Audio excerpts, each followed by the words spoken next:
बहुत विशेष दिन है आज। हमारे सनातन धर्म अनुसार आज नूतन वर्ष है और नवरात्रि की प्रथम दिवस है। तो आप सभी लोगों को नूतन वर्ष की और नवरात्रि पर्व की मंगलमय शुभकामनाएं। माता रानी आप सबके मनोरथ को पूर्ण करे। आप सभी लोगों के मन बुद्ध चित्त भगवान श्री लक्ष्मी नारायण उमा महेश्वर के चरणों में लगा रहे। यही मंगलमयी शुभकामनाएं आशीर्वाद हैं। आइए मन बुद्धि चित्त को गोविंद माधव के चरणारविंद में समर्पित करते हुए भगवान के दिव्य अमृतमयी कथा की ओर चलते हैं। आज थोड़ी कथा में विलंब भी हो गए हैं, प्रकृति के कुछ व्यवधान के कारण से। आइए भगवान की कथा की ओर चलते हैं सीधे ही। तो कल कथा आप लोगों ने कहाँ तक के श्रवण किए थे? प्रहलाद चरित्र तक के, भगवान नरसिंह अवतार की कथा। भगवान के 24 अवतार में एक अवतार है नरसिंह अवतार। आवेशा अवतार है भगवान के भैये। तो प्रहलाद की रक्षा करने के लिए भगवान जो है बड़े विचित्र रूप धारण किया। भाई नर और सिंह के रूप में नरसिंह अवतार धारण किया और प्रहलाद को क्या वरदान दिया? भगत शिरोमणि भे प्रहलादो, भक्तों में तुम शिरोमणि कहलाओगे। भक्त शिरोमणि की उपाधि प्राप्त की प्रहलाद जी महाराज। बाल्यकाल में ही भगवान के भक्ति करके भगवान को अपने वश में कर लिया। हिरण्यकशिपु ने कहा तेरा भगवान कहाँ कहाँ है? प्रहलाद ने कहा कि मेरा भगवान कहाँ कहाँ नहीं है, सब जगह है पिताजी। तो सब जगह है तो इस स्तंभ में क्यों नहीं दिखाई देता? स्तंभ में क्यों नहीं दिखाई देता? तस्मात् स्तंभे दृश्यते, मुझे इस स्तंभ में क्यों दिखाई नहीं दे रहा है? तब प्रहलाद ने कहा पिताजी देखने के लिए तो प्रेम चाहिए। भगवान जो है कब दिखाई देते हैं? जब प्रेम से भगवान को पुकारोगे। और यहां तो घृणा है आपके अंतःकरण में। तो जहां घृणा द्वेष हो वहां भगवान थोड़ी न दिखाई देंगे। अच्छा तू ठहरा बड़ा प्रेमी, तेरी रक्षा करने के लिए तेरा भगवान प्रकट होता है कि नहीं होता है? जब खड्ग उठाया भगवान जो है उसी समय नरसिंह अवतार में स्तंभ को फाड़ करके भगवान बाहर निकला और प्रहलाद की रक्षा की हिरण्यकशिपु को मार करके। तो भगवान के 24 अवतार में एक अवतार नरसिंह अवतार। तो भगवान कैसे बहुत से अवतार है भाई।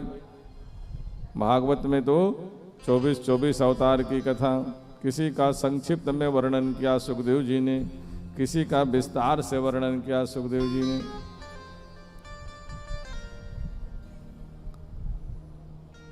सुखदेव जी ने कहा कि राजन भगवान तो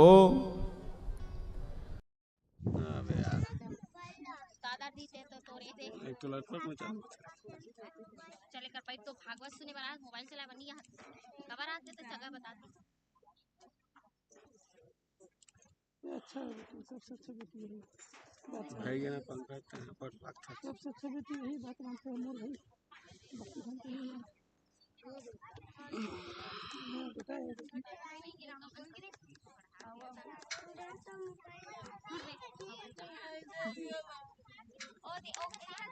मोबाइल से बेटा सब काम कर लेते हैं। ये तो उल्टा है।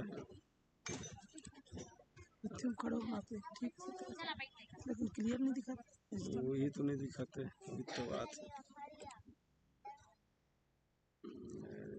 2020 लिख दे, एडिट कर देगा। नीचे खबर है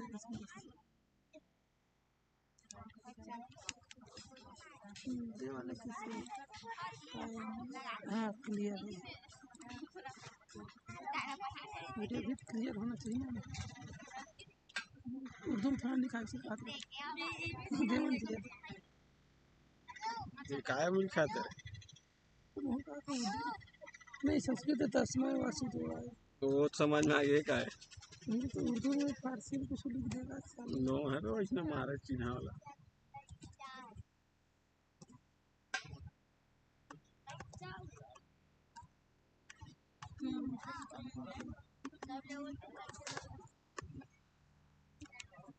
हमारे जनजाति कार्ड में चाली सेवा कर सकते कि नाम लग रहा सेवा करते श्री राम। प्रेम से बोले भक्त वत्सल भगवान की जय। तो भगवान के विभिन्न अवतारों में एक अवतार भगवान का हरि अवतार भाई शिवदेव जी महाराज ने कहा कि हे राजन, गज के पुकार को सुन करके भगवान जो है हरि अवतार धारण किया। हरि का मतलब है कि भक्तों की पुकार को सुन करके भगवान भक्तों के हरण करते हैं, इसलिए भगवान का नाम हरि है। एक बलवान हाथी अपने परिवार के सहित जंगल में विचरण करता था। एक बार वो बलवान हाथी जो है सरोवर में गया। बल का बड़ा अहंकार था उनको, लोग उनको गजेंद्र बोलते थे। गजेंद्र क्यों बोलते थे भाई? महान बलवान हाथी अपने आप को बड़ा बलवान समझता था। उस जंगल में बड़े बड़े जितने है ना सिंह इत्यादि थे वो सब जंगल को छोड़ करके भाग गया था। एक गजेंद्र जो है अपने आप को जंगल का राजा मानता था और इसी अहंकार में जब वो विचरण करता था अपने परिवार के सहित तो छोटे मोटे जीव जंतु को अपने पैर के नीचे रौंद करके मार डालते थे। एक बार नहाने के लिए गया सरोवर में गजेंद्र, एक ग्राह जो इनके पैर को पकड़ लिया भाई। तो पहले तो ये सोचा हाथी ये गजेंद्र कि मैं बलवान हूँ, ये छोटा मोटा जीव मेरा क्या बिगाड़ेगा। लेकिन पानी की गहराई में जब खींचना प्रारंभ किया तब वो गजेंद्र जो है अपने पैर को छुड़ाने के लिए वो भी अपने शक्ति का प्रयोग किया, लेकिन छोड़ा नहीं गजेंद्र को। पानी के गहराई में खींचता चला गया, संघर्ष करने लगा।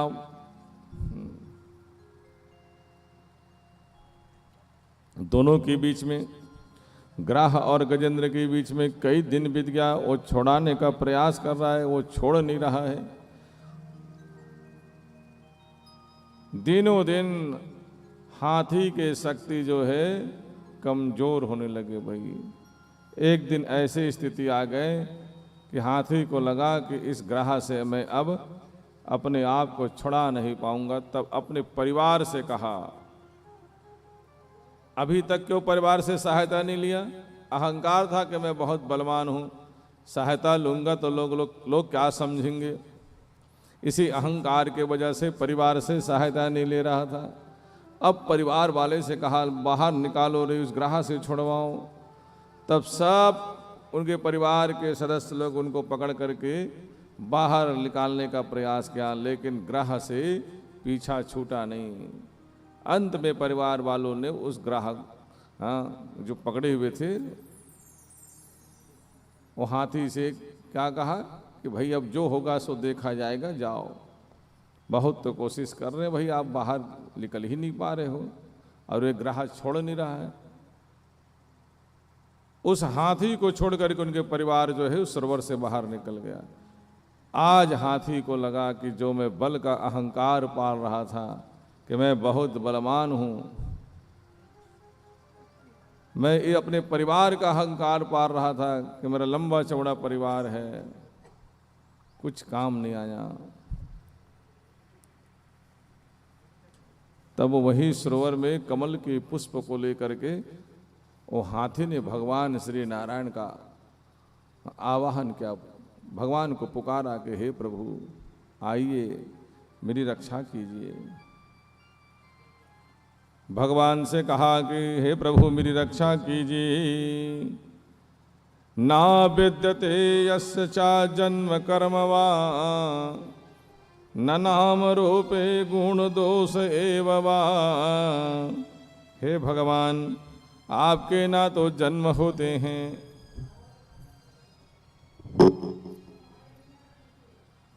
हे भगवान ना आपके जन्म होते हैं, क्योंकि आप अजन्मा हो, और ना आपका कोई रूप है क्योंकि आप अरूप हो। लेकिन भक्तों के लिए आप जन्म भी लेते हैं, और भक्तों के लिए सगुण रूप में भगवान स्वरूप धारण करते हैं। सो केवल भक्तन हित लागी, भक्तों के हित के निमित्त भगवान जो है अवतार लेकर के आते हैं। हे भगवान मेरी रक्षा कीजिए, आप ही सृष्टि के रचयिता हो, आप ही सृष्टि के संहार करते हो। भगवान आज मैं संकट में फंसा हूं, मेरी रक्षा कीजिए। जब भगवान को संकट में फंसा हुआ जीव जब पुकारता है, जप हो जाहि, भगवान का नाम जप किया, जप हो नाम जन आरत भारी, और मिटहि को संकट हो ही सुखारी। संकट में फंसा हुआ व्यक्ति जब भगवान को पुकारते हैं ना, तो भगवान भक्तों की पुकार को सुनकर के तुरंत दौड़ते हैं। भगवान ने कहा गरुड़ से कि चलो गरुड़, ग्रह ने हाथी का पैर पकड़ा हुआ है, उस हाथी को ग्रह के बंधन से मुक्त करना है। गरुड़ में बैठ करके भगवान आने लगा, लेकिन भगवान ने कहा गरुड़ इतने तेज गति से, अरे इतने धीमा गति से उड़ रहे हो, तेज गति से उड़ो ना। गरुड़ ने कहा महाराज जी इससे तेज गति से तो मैं उड़ ही नहीं पाऊंगा, आज तो मैं सबसे ज्यादा तेज गति से उड़ान भरा हूं। भगवान ने कहा सुदर्शन से जाओ सुदर्शन, और सुदर्शन जा करके ग्राह के सिर को काट दिया, मुक्त हो गया हाथी। भगवान जब पहुंचा वहां,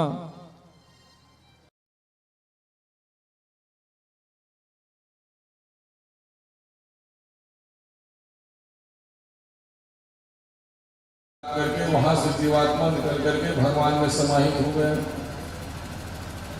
राजा परीक्षित ने कहा कि गुरुदेव, हे मुनिवर, भगवान किनको बचाने आए थे और किनको मारने आए थे समझ में नहीं आया भाई। ये दोनों ही अपना शरीर त्याग करके भगवान के शरीर में समाहित हो गए। ये कौन है?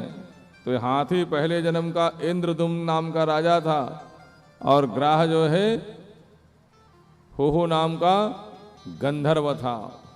इसका नाम ही हुहु। ये हंसी मजाक ज़्यादा करता था हुहु। कई लोग आदत होते हुहु हा हा करने की, नाम ही हुहु गंधर्व, तो हंसी मजाक करे। ये हुहु नाम का गंधर्व किसी भी व्यक्ति के साथ हंसी मजाक कर दे। देखो व्यक्ति को हंसी मजाक कहाँ करना चाहिए, सोच समझ के करना चाहिए। हाँ, परिस्थिति को देख करके करना चाहिए, कहीं भी हंसी मजाक नहीं करना चाहिए। एक बार ये हुहु नाम का गंधर्व जो है देवल नाम के महात्मा के साथ हंसी मजाक कर दिया। वो देवल महात्मा क्या कर रहा था? वो देवल महात्मा जो है सरोवर में स्नान कर रहा था, और कमर के पर्यंत तक पानी में डूबा हुआ भगवान सूर्यनारायण को अर्घ्य दे रहा था। ये हुहु नाम के गंधर्व ने सोचा चलो इस महात्मा के साथ हंसी मजाक करना चाहिए।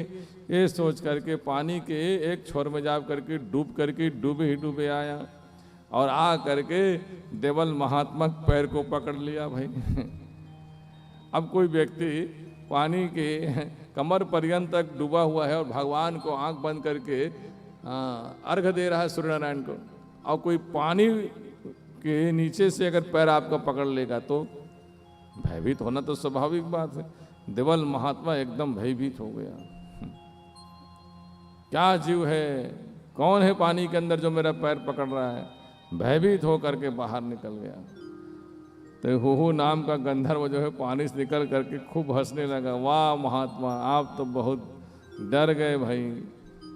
देवल महात्मा को क्रोध आ गया, अरे मूर्ख, तू गंधर्व है फिर भी तेरे को इतना ज्ञान नहीं है कि साधु संतों का इस प्रकार से हास परिहास नहीं करना चाहिए। ऐसी करोगे? ये काम कौन करता है? पानी के अंदर पैर कौन पकड़ता है? ग्राह पकड़ता है। और तुम्हें इतने ही पैर पकड़ने की इच्छा है, तुम गंधर्व क्यों हो? जाओ ग्राह बन जाओ। क्रोधित होकर के श्राप दे दिया। वो गंधर्व ने कहा महाराज मैं हंसी मजाक करत रहे हूं भाई, आप एकदम क्रोधित हो गए महाराज, क्षमा कर दीजिए, क्षमा कर दीजिए। तो साधु संत लोग के ना क्रोध भी कभी कभी लाभकारी होते हैं। ये देवल महात्मा ने क्रोध में क्या बोल दिया? ग्राह बन जाओ। लेकिन जब क्षमा मांगे तो देवल महात्मा ने कहा जाओ, मेरा श्राप भी तुम्हारे लिए वरदान जैसे ही होगा, एक ग्राह वाले शरीर से तुम्हें मुक्ति मिलेगी। तो वही गंधर्व हुहु गंधर्व जो है ग्राह बना है। और ये हाथी कौन है? इंद्रदुम्न नाम का राजा।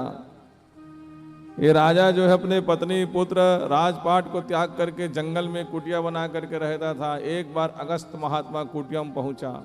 ये इंद्रदुम्न नाम का राजा सोचा अगस्त महात्मा भी सन्यासी है और मैं भी सन्यास ग्रहण कर लिया हो तो मैं भी सन्यासी हूँ, तो एक सन्यासी दूसरा सन्यासी क्या सम्मान करेगा, ये सोच करके आसन से उठा नहीं। अगस्त महात्मा पहुंचा तो अगस्त महात्मा को लगा कि अरे थोड़ी सी संपत्ति को त्याग करके राजा को अहंकार हो गया कि मैं बड़ा सन्यासी हूँ। हाथी की भांति बैठा है, क्योंकि हाथी एक बार बैठता है नहीं तो उठता नहीं है जल्दी से भाई। हाँ, स्थूल शरीर वाला हाथी। अगस्त महात्मा को क्रोध आ गया कि तुम हाथी की भांति बैठे हो, जाओ तुम हाथी ही बन जाओ।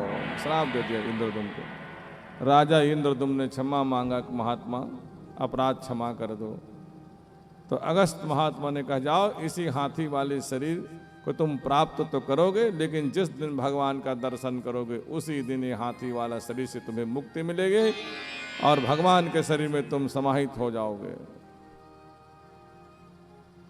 तो ये इंद्रदुम्न नाम का राजा जो है हाथी बना है और ये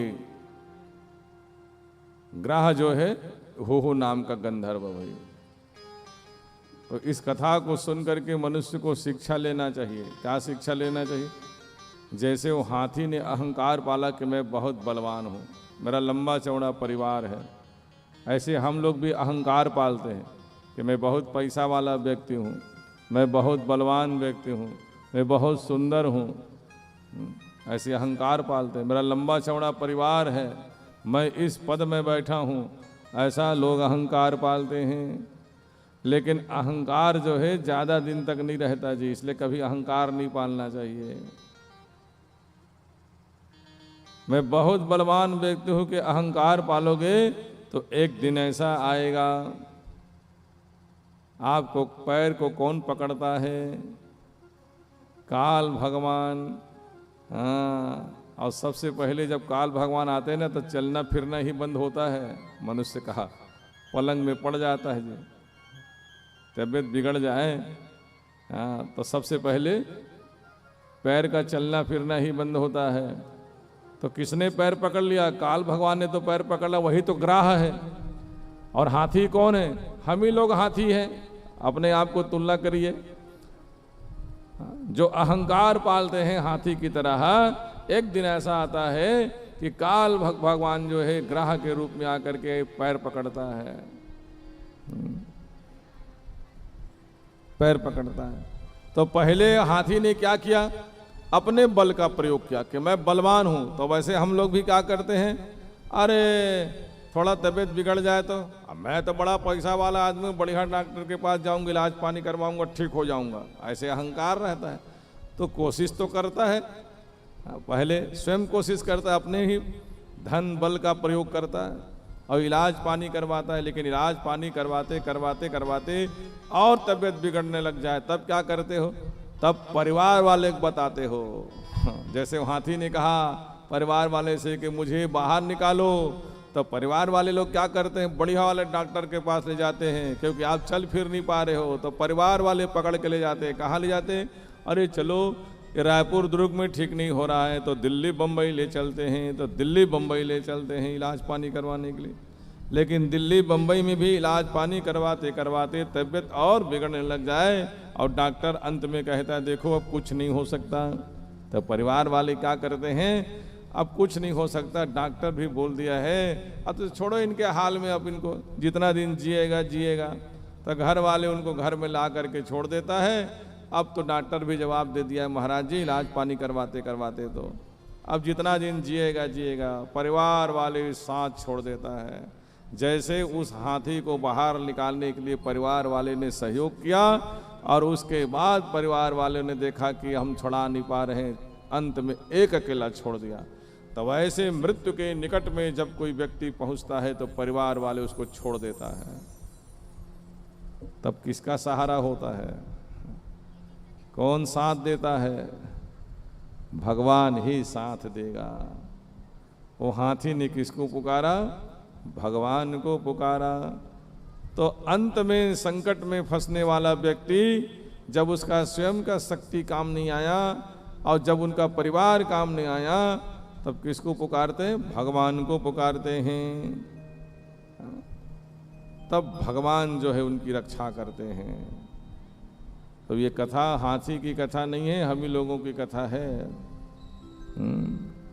गजेंद्र की कथा। इस कथा से शिक्षा लेना चाहिए मनुष्य को।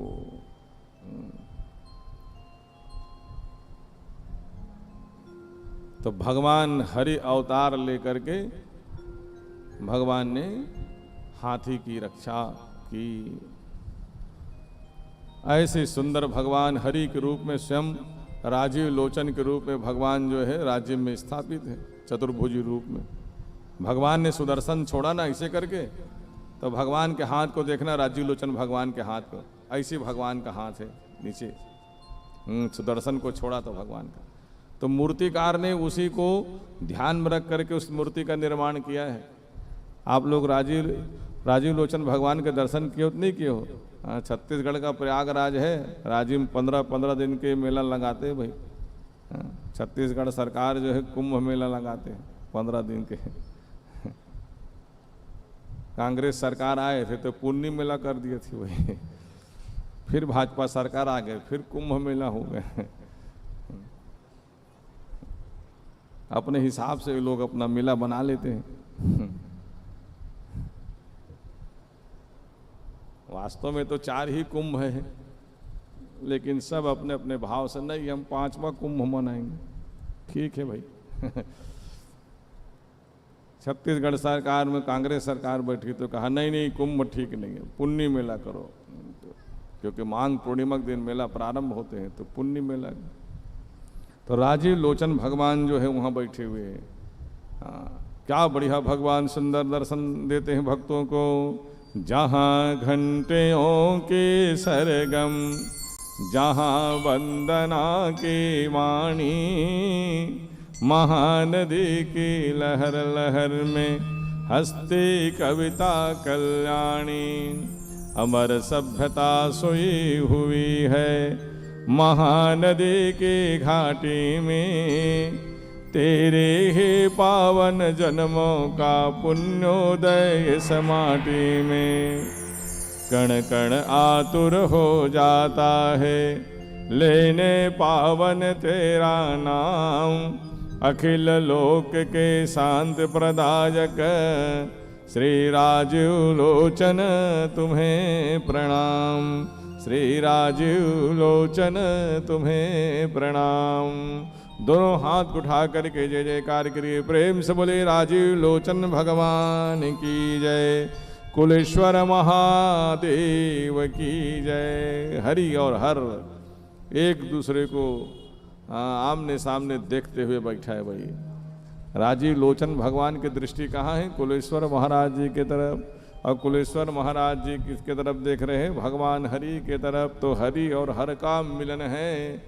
राजीव हरिहर भगवान है वहाँ भाई, हरि और हर दोनों हैं। ऐसी सुंदर कथा सुखदेव जी महाराज ने राजा परीक्षित को सुनाया। आइए हम लोग भी भगवान हरि का भजन कर ले। भगवान हरि नारायण का स्मरण कर ले, भगवान हरि का वंदन कर ले। प्रेम से बोले श्री हरि नारायण भगवान की जय। हरि बोल हरि बोल हरि बोल, हरि गोविंद गोपाल बोल। हरि बोल हरि बोल हरि बोल, हरि बोल हरि बोल हरि बोल, हरि गोविंद गोपाल बोल, हरि गोविंद गोपाल बोल। हरि बोल हरि बोल हरि बोल, हरि बोल हरि बोल हरि बोल, हरि गोविंद गोपाल बोल, हरि गोविंद गोपाल बोल, हरि गोविंद गोपाल बोल, हरि गोविंद गोपाल बोल, हरि गोविंद गोपाल बोल, हरि गोविंद गोपाल बोल। हरि बोल हरि बोल हरि बोल, हरि बोल हरि बोल हरि बोल, हरि गोविंद गोपाल बोल, हरि गोविंद गोपाल बोल। हरि बोल हरि बोल हरि बोल, हरि बोल हरि बोल हरि बोल, हरि गोविंद गोपाल बोल, हरि गोविंद गोपाल बोल।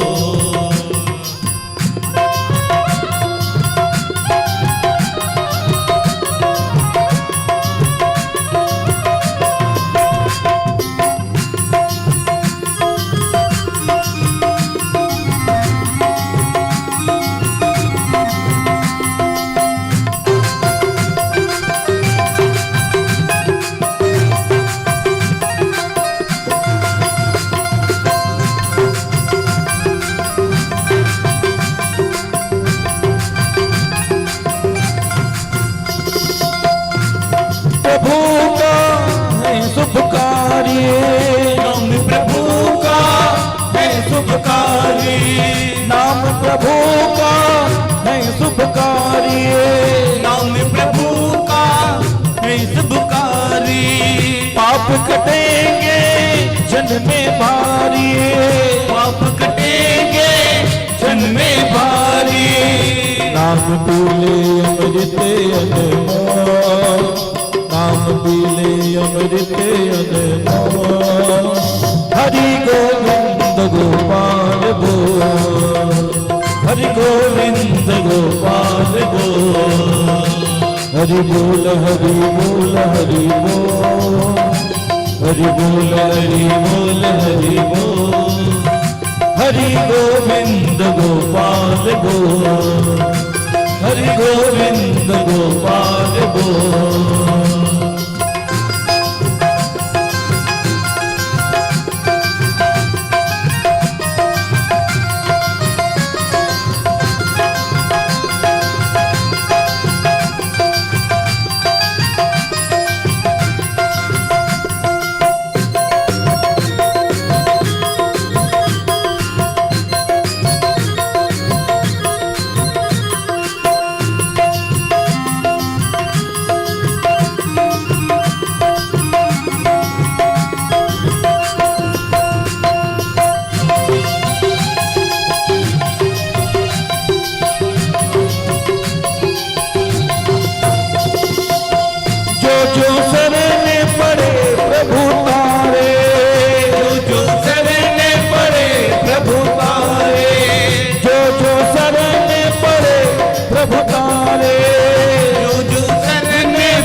बंद लगता है तेरा काम, बंद लगता है तेरा काम। हरि गोविंद गोपाल बोल, हरि गोविंद गोपाल बोल, हरि बोल हरि बोल हरि बोल, हरि बोल हरि बोल हरि बोल, हरि गोविंद गोपाल बोल, हरि गोविंद गोपाल बोल।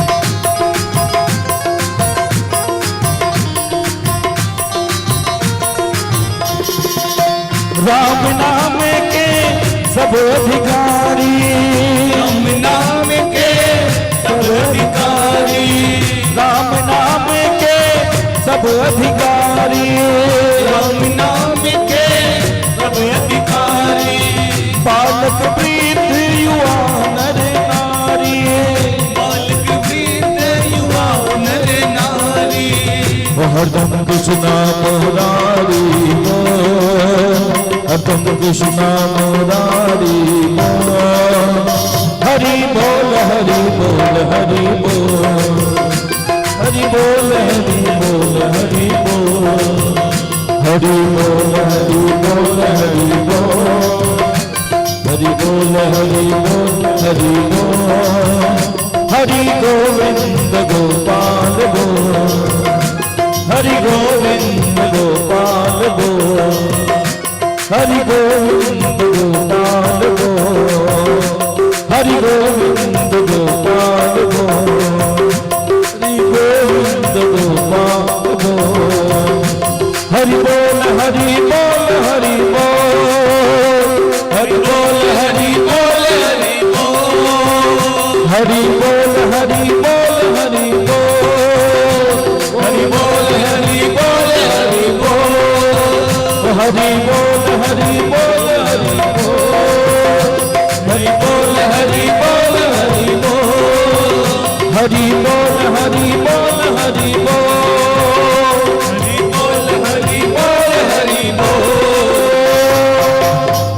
प्रेम से बोले श्री हरिनारायण भगवान की जय, वृंदावन बिहारी लाल की जय। तो भगवान के विभिन्न अवतार, भगवान के एक अवतार मोहिनी अवतार भी है भाई।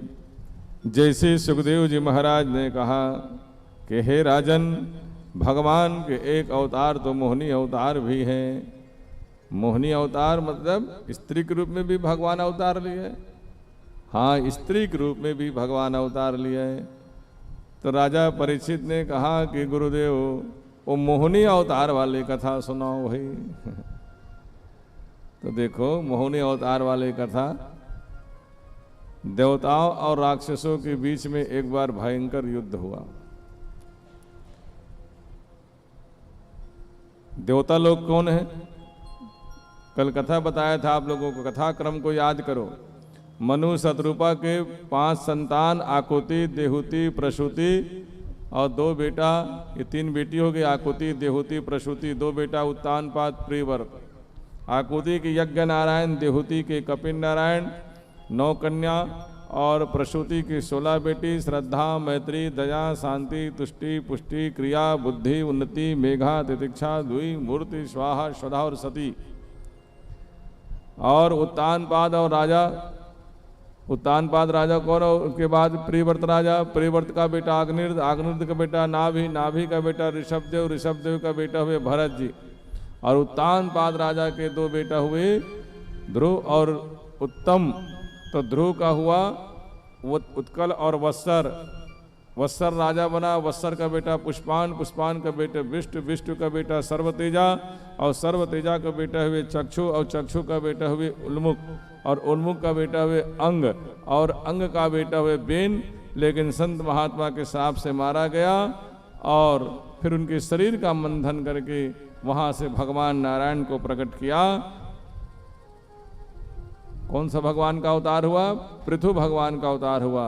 और पृथु का फिर बेटा हुए विजिताश्व नाम का बेटा, और विजिताश्व का बेटा हुए बरहिषद नाम का, जिन्हें को कहते हैं प्राचीन बढ़ी। और प्राचीन बढ़ी का बेटा प्रचेता, और प्रचेता का बेटा प्राचेता दक्ष जी, और दक्ष जी के 60 बेटी भाई। कल सुनाया था कथा में, उसी क्रम को याद दिला रहा हूँ। और 60 बेटी में से 13 बेटी का विवाह जो है कश्यप महात्मा के साथ। कौन कौन बेटी के? अदिति, दिति, दनु, काष्टा, अरिष्टा, सुरसा, इला, मुनि, क्रुदसा, ताम्रा, सुरभि, सरिया और तिमी। ये 13 कन्या का विवाह जो है कश्यप जी के साथ। सबसे बड़ी कौन है कन्या? अदिति। अदिति से 12 बेटा जन्म लिया। विवस्वान उसी कहते हैं सूर्यनारायण।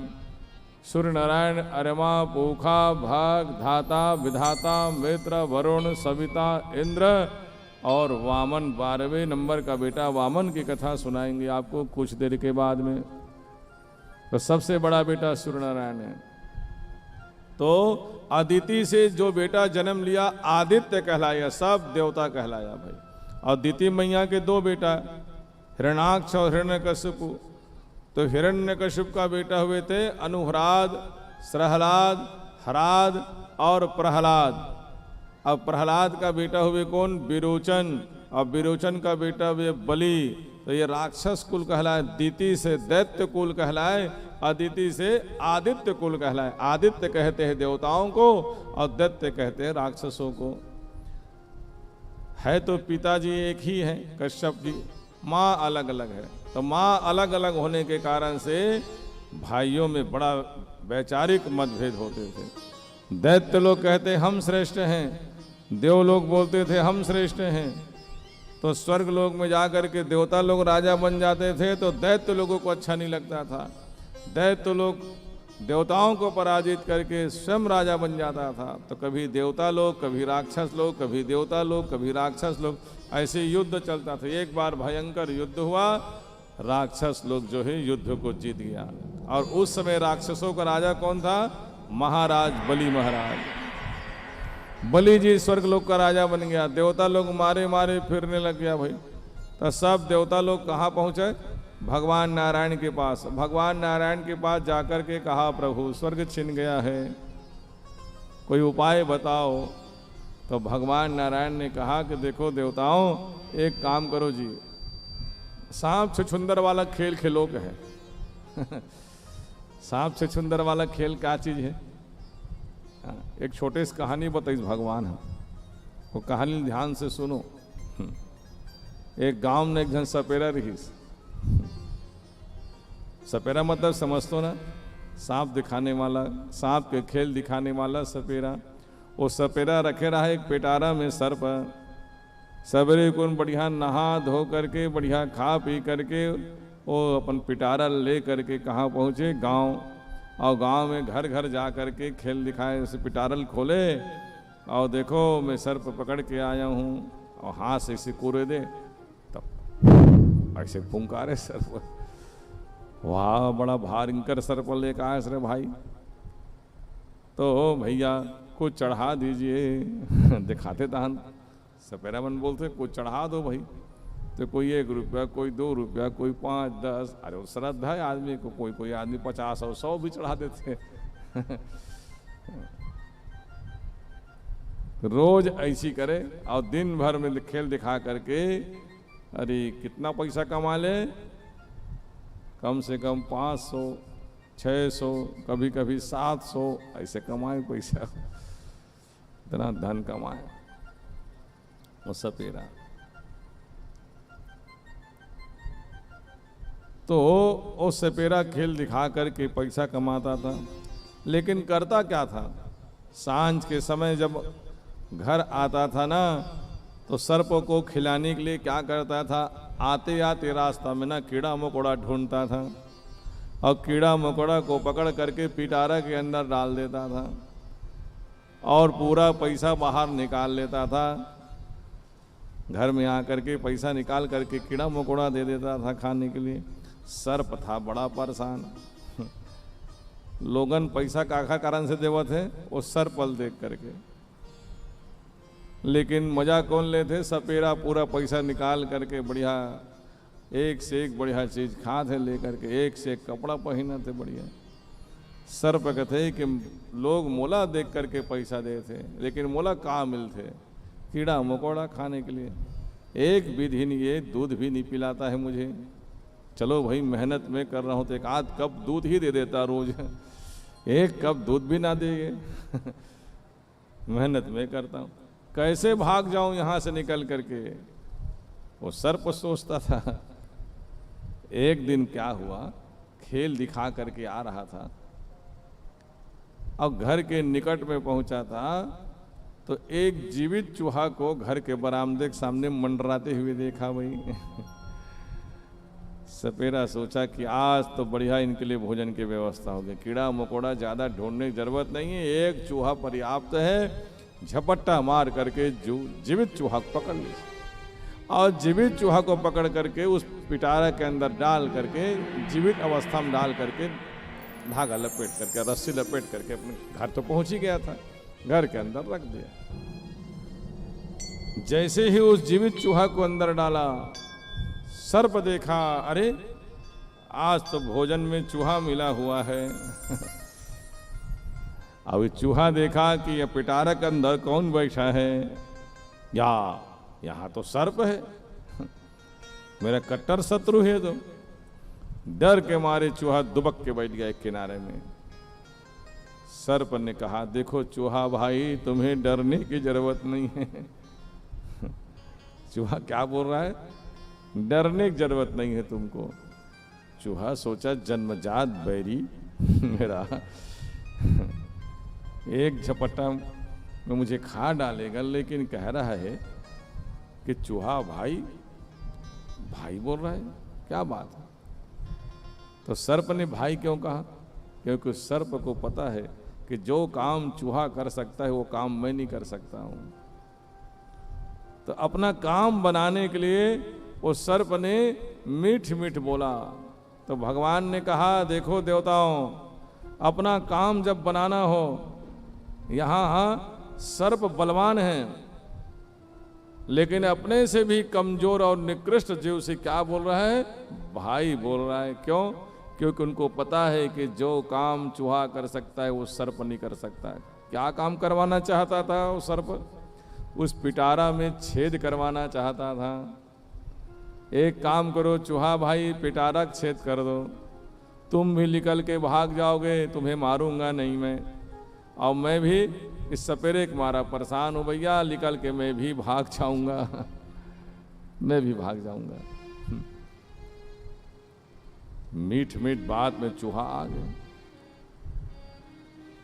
क्योंकि मुझे मारूंगा नहीं बोल रहा है तो मैं भी निकल के भाग जाऊंगा, और ये सर्प को भी सपेरा से छुटकारा मिल जाएगा। तो काम दोनों का बन रहा है। ये सोच करके कुरेद कुरेद करके पिटारा को छेद कर दिया। और चूहा पूछा, सर्प भाई देखो तो अब निकल जाओगे क्या यहाँ से बाहर।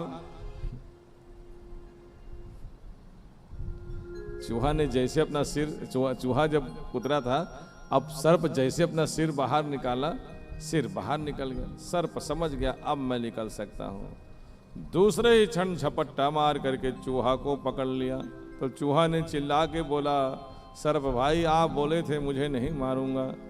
तो सर्प ने क्या कहा, जब तक कि मेरा काम नहीं बना था तब तक के कहा था, अब मेरा काम बन गया है तो तुम्हारे जीवित रहने से मुझे क्या फायदा है। तो सर्प कैसा बढ़िया अकल लगा करके काम बना लिया, चूहा को खा भी गया और निकल के भाग भी गया। तो वैसे सर्प जैसे तुम लोग अकल लगाओ, भगवान ने कहा अपना काम बनाना होता है तो शत्रु को भी मित्र बना लेना चाहिए। अपने से हीन छोटे को भी अपना बना लेना चाहिए काम बनते तक के, तो तुम लोग समुद्र मंथन करो। और समुद्र मंथन के लिए राक्षस लोगों से सहायता लो, क्योंकि समुद्र का मंथन करने के लिए राक्षस की सहायता लेना आवश्यक है। एक पक्ष से राक्षस लोग पकड़ेंगे मंथन करते समय, और एक पक्ष से तुम लोग पकड़ोगे। देवताओं ने कहा बात मानेंगे? अरे भाई, मीठ बोलोगे तो बात क्यों नहीं मानेगा? मीठ बोलने से तो सब बस में हो जाते हैं। अब कड़वा बोलोगे तो घर के बहू बेटा भी बस में नहीं रहते हैं। कई लोग के कड़वा बोलने की बहुत आदत होते हैं भाई, मीठ बोलने की आदत बनाइए। और विशेष करके जब बुढ़ापा आ जाए तो बिल्कुल सुधर जाना चाहिए। कई लोग के बहुत कड़वा बोलने की आदत होते हैं। देखो, इतना दिन जो बीता सो बीता ठीक है, लेकिन बुढ़ापा में तो कम से कम अपने आप को सुधार लो, क्योंकि स्वर्ग लोक के मुख्य द्वार में लिखा हुआ है। हम अभी बता देते हैं आपको। हाँ, कड़वा बोलने वाले लोग स्वर्ग लोक नहीं जाते हैं, क्योंकि स्वर्ग लोक को खराब नहीं करना है भगवान को ऐसे लोगों को ले जा करके। वहाँ तो सब बढ़िया बोलते हैं, एक दूसरे से बढ़िया बातचीत करते हैं। मीठ बोलने वाले लोग स्वर्ग लोक जाते हैं, और कड़वा बोलने वाले लोग, उनके लिए अलग बनाया भगवान ने, नरक लोग। हाँ, स्वर्ग लोक जाना है तो अपने आचरण को बढ़िया बना करके देखिए, सबसे बढ़िया बात करिए। ऐसे वाणी बोलिए मन का आपा खोए, औरन को शीतल करे आपहु शीतल होए।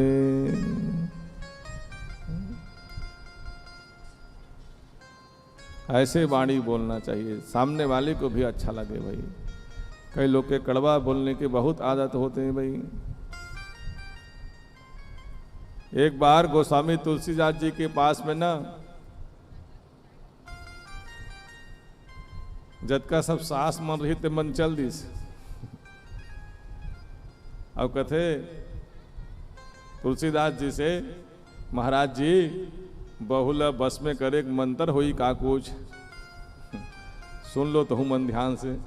बहुले बस में करे मंत्र बता था। बहुत जन मोरोत्रेनाथ से पूछे पर इसने। अभी अहेरिक मन नहीं आए हैं। हो सकते 2-4 दिन के बाद आखिरी में ज्यादा जाते हैं। काबर आखिरी में जात हो महाराज ले। अब महाराज तो जवैया है तो पूछूं तेन बात ना महाराज है, गांव वाले नहीं बताएगी के। आखिरी में पूछते, शुरू में नहीं पूछे कई जन मन। काबर बा हमारे महाराज है, और कोई दूसरा जाही तो बता दी फलानी नारी पूछे बर की। तो आखिरी में पूछते गए ताकि महाराज है कोई बताए मत, अपन गांव चल दी तहन काम मोरो बन गए। तो कई जगह ना इसने सब जा करके पूछते, महाराज बहुल या कोई बस में करे मंत्र हुई बताते इसके। काबर मैं जब ले बिहार हो तब ले बड़ा परेशान हूँ। बहुल बस में करना चाहत हूँ। अब बहुमन जाते ना तो बहुमन पूछते का चाहिए, सास ला बस में करे के मंत्र बताते महाराज। तब बहुमन सास ला बस में करना चाहते और सास मन बहू ला बस में करना चाहते। तो जतका जन बैठे हो तो मन सुनो, अपन बहू ला बस में करना है तो सास मन सुन लो, और सास ला बस में करना है तो बहू मन जिन बैठे हो तो उन सुन लो। मैं मंत्र बता थो, गांठ बांध करके रखना। ये मोर बनाए मंत्र नो है भाई। ये मोर बनाए मंत्र नो है, ऐसे मत कही दो पाटन वाले महाराज बताए मंत्र लगे। ये तुलसीदास जी का मंत्र है, बहुत ध्यान से सुनो। कौन सा मंत्र है? तुलसी मीठे बचन से सुख उपजत चहु ओर, वशीकरण यह मंत्र है तज दो वचन कठोर। ये वशीकरण मंत्र है। क्या? कि आप कठोर बोलना बंद कीजिए, कटु वचन बोलना बंद कीजिए। जितने यहाँ सास लोग बैठे हुए हो अपने बहू के साथ मीठ बोलिए, और जितने यहाँ बहू भी बैठी हो अपने सास के साथ मीठ बोलिए। घर में सुख शांति के लिए एक दूसरे के मीठ बोलना जरूरी है। एक जन कड़वा बोला थे तो दूसरा कड़वा बोलना चालू करते, तहन घर में लड़ाई झगड़ा माज थे। जिगर स्थिति बढ़िया बोलो। अब फायदा का हुई महाराज, अरे यहाँ से तो जाना है परलोक में, तो मीठ बोलने वाले लोग ही स्वर्ग में जाते हैं, कड़वा बोलने वाले लोग नरक लोक में जाएंगे। क्यों? स्वर्ग को खराब तो नहीं करना है, अच्छा अच्छा लोग ही जाते हैं वहाँ। तो अभी तक मान लो जैसे किए हो, लेकिन अब सुधर जाओ। क्यों? आखिरी समय में भी सुधर जाओगे ना तो भगवान कहता है चलो कोई बात नहीं, देर आया लेकिन दुरुस्त आया। सुधर तो गए, सुधर जाइए भाई, नहीं तो फिर बाद में पछतावा होगा, पछताना पड़ेगा।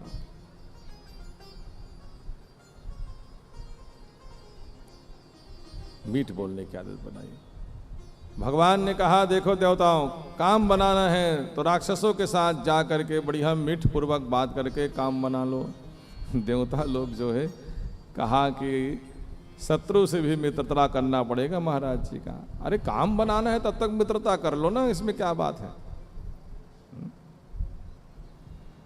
देवताओं ने विचार किया कि भगवान के बात को मान करके काम करना चाहिए।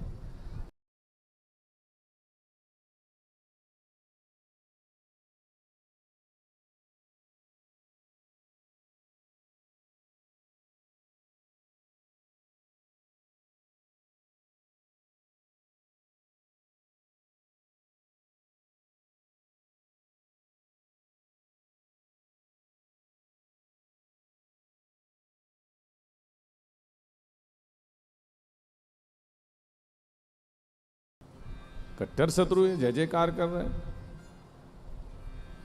महाराज बलि ने कहा बुलाओ कौन आया हुआ है। अरे सब देवता लोग आए महाराज। देवता लोग को बुलाया और देवता लोग जब अंदर में गया तो और जोर से चिल्लाने लगा महाराज की जय हो, महाराज की जय हो, बलि महाराज की जय हो। महाराज बलि एकदम फूलाना समाये गए, बैठो बैठो बैठो, आओ आओ, आसन दिया। कैसे पधारे देवता लोग जी? महाराज समुद्र का मंथन करना चाहते हैं, समुद्र मंथन करना चाहते हैं। समुद्र मंथन करने से क्या फायदा होगा? अरे समुद्र मंथन करने से ये लाभ मिलेगा महाराज जी, ये फायदा होगा कि वहां से अमृत निकलेगा और अमृत पीने वाला अमर हो जाता है। ओ तो भला अमर कौन होना ना चाहे भाई? राक्षसों ने कहा कि जरूर जरूर हम सहायता करेंगे। राक्षस और देवता जो है मंदराचल पर्वत को लेकर के आने लगा, लेकिन बड़ा भारी पर्वत था। भगवान बीच रास्ता में मिल गया। भगवान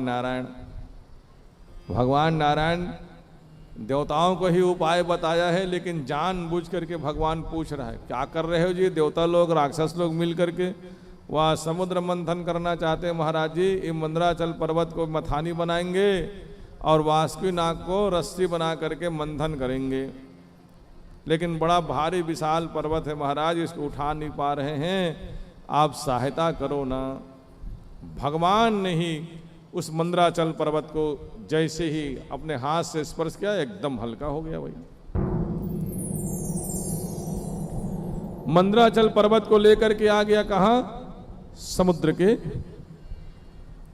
पास में।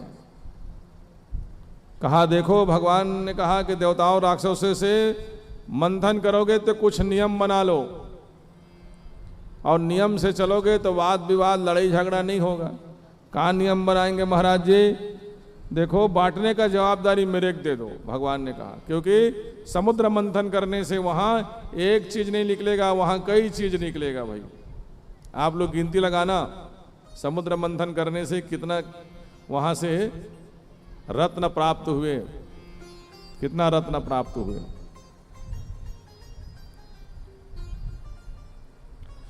मंथन करने से कई प्रकार की चीज निकलेंगे। लड़ाई झगड़ा करोगे उससे अच्छा है बांटने की जवाबदारी मेरे को दे दो।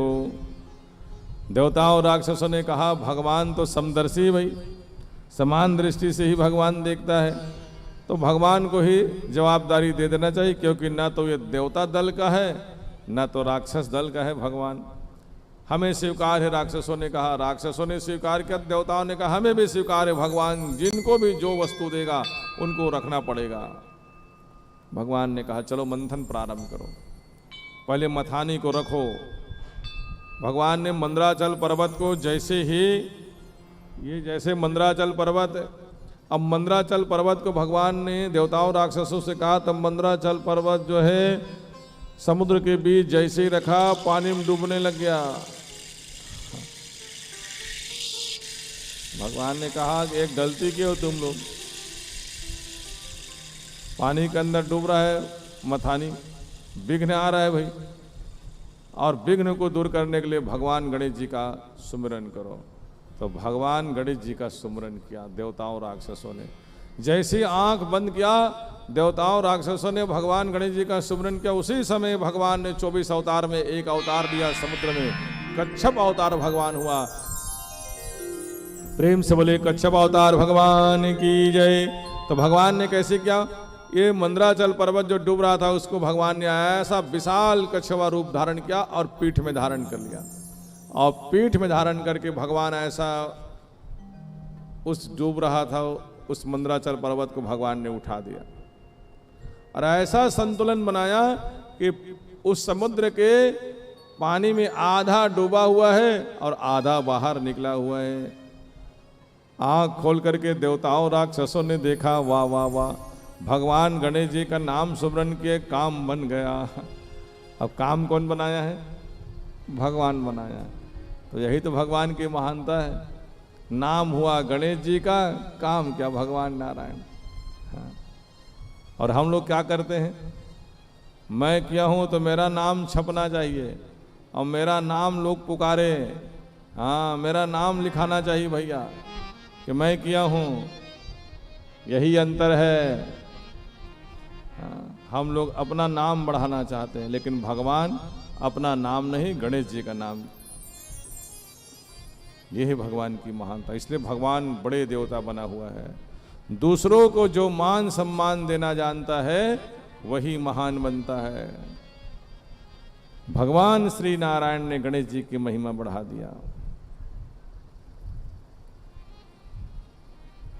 इसलिए आज भी कई लोग ना वो चांदी के कछुआ या तांबा के कछुआ या पीतल के कछुआ कहाँ लगा रखते हैं, अपने मकान के नींव में। क्यों रखते हो भाई, मकान के नींव में इसलिए रखते हो क्योंकि जब भगवान कछुआ रूप धारण करके मंदराचल पर्वत को पीठ में धारण करके देवताओं राक्षसों के काम को बनाया, तो हे भगवान हमारा भी काम बनाइए, क्योंकि हम मकान बना रहे हैं, घर बनवा रहे हैं, तो हमारे घर का भार अपने पीठ में रखिए और हमारा भी काम बनाओ। इसलिए नींव में कछुआ डालना चाहिए। जो जो नया मकान बनवाते हो ना, तो कछुआ डलवाना चाहिए नींव में। क्या क्या चीज़ का ध्यान रखना चाहिए मकान बनवाते हो, तो सबसे पहले ध्यान रखना चाहिए कि भूमि पूजन करवाते हो तो गृह आरंभ मुहूर्त देखना चाहिए। आजकल कोई भी दिन लोग खोदना चालू कर देते हैं, हाँ, न मंगलवार देखते हैं न रविवार देखते हैं, जबकि मंगलवार रविवार को गृह आरंभ नहीं करना चाहिए, गृह प्रवेश नहीं कराना चाहिए। हाँ, मंगलवार को गृह प्रवेश, रविवार को गृह प्रवेश नहीं होते भाई, और गृह आरंभ भी नहीं करना चाहिए। मंगलवार के दिन भूमि खोदाई नहीं होते मंगलवार को।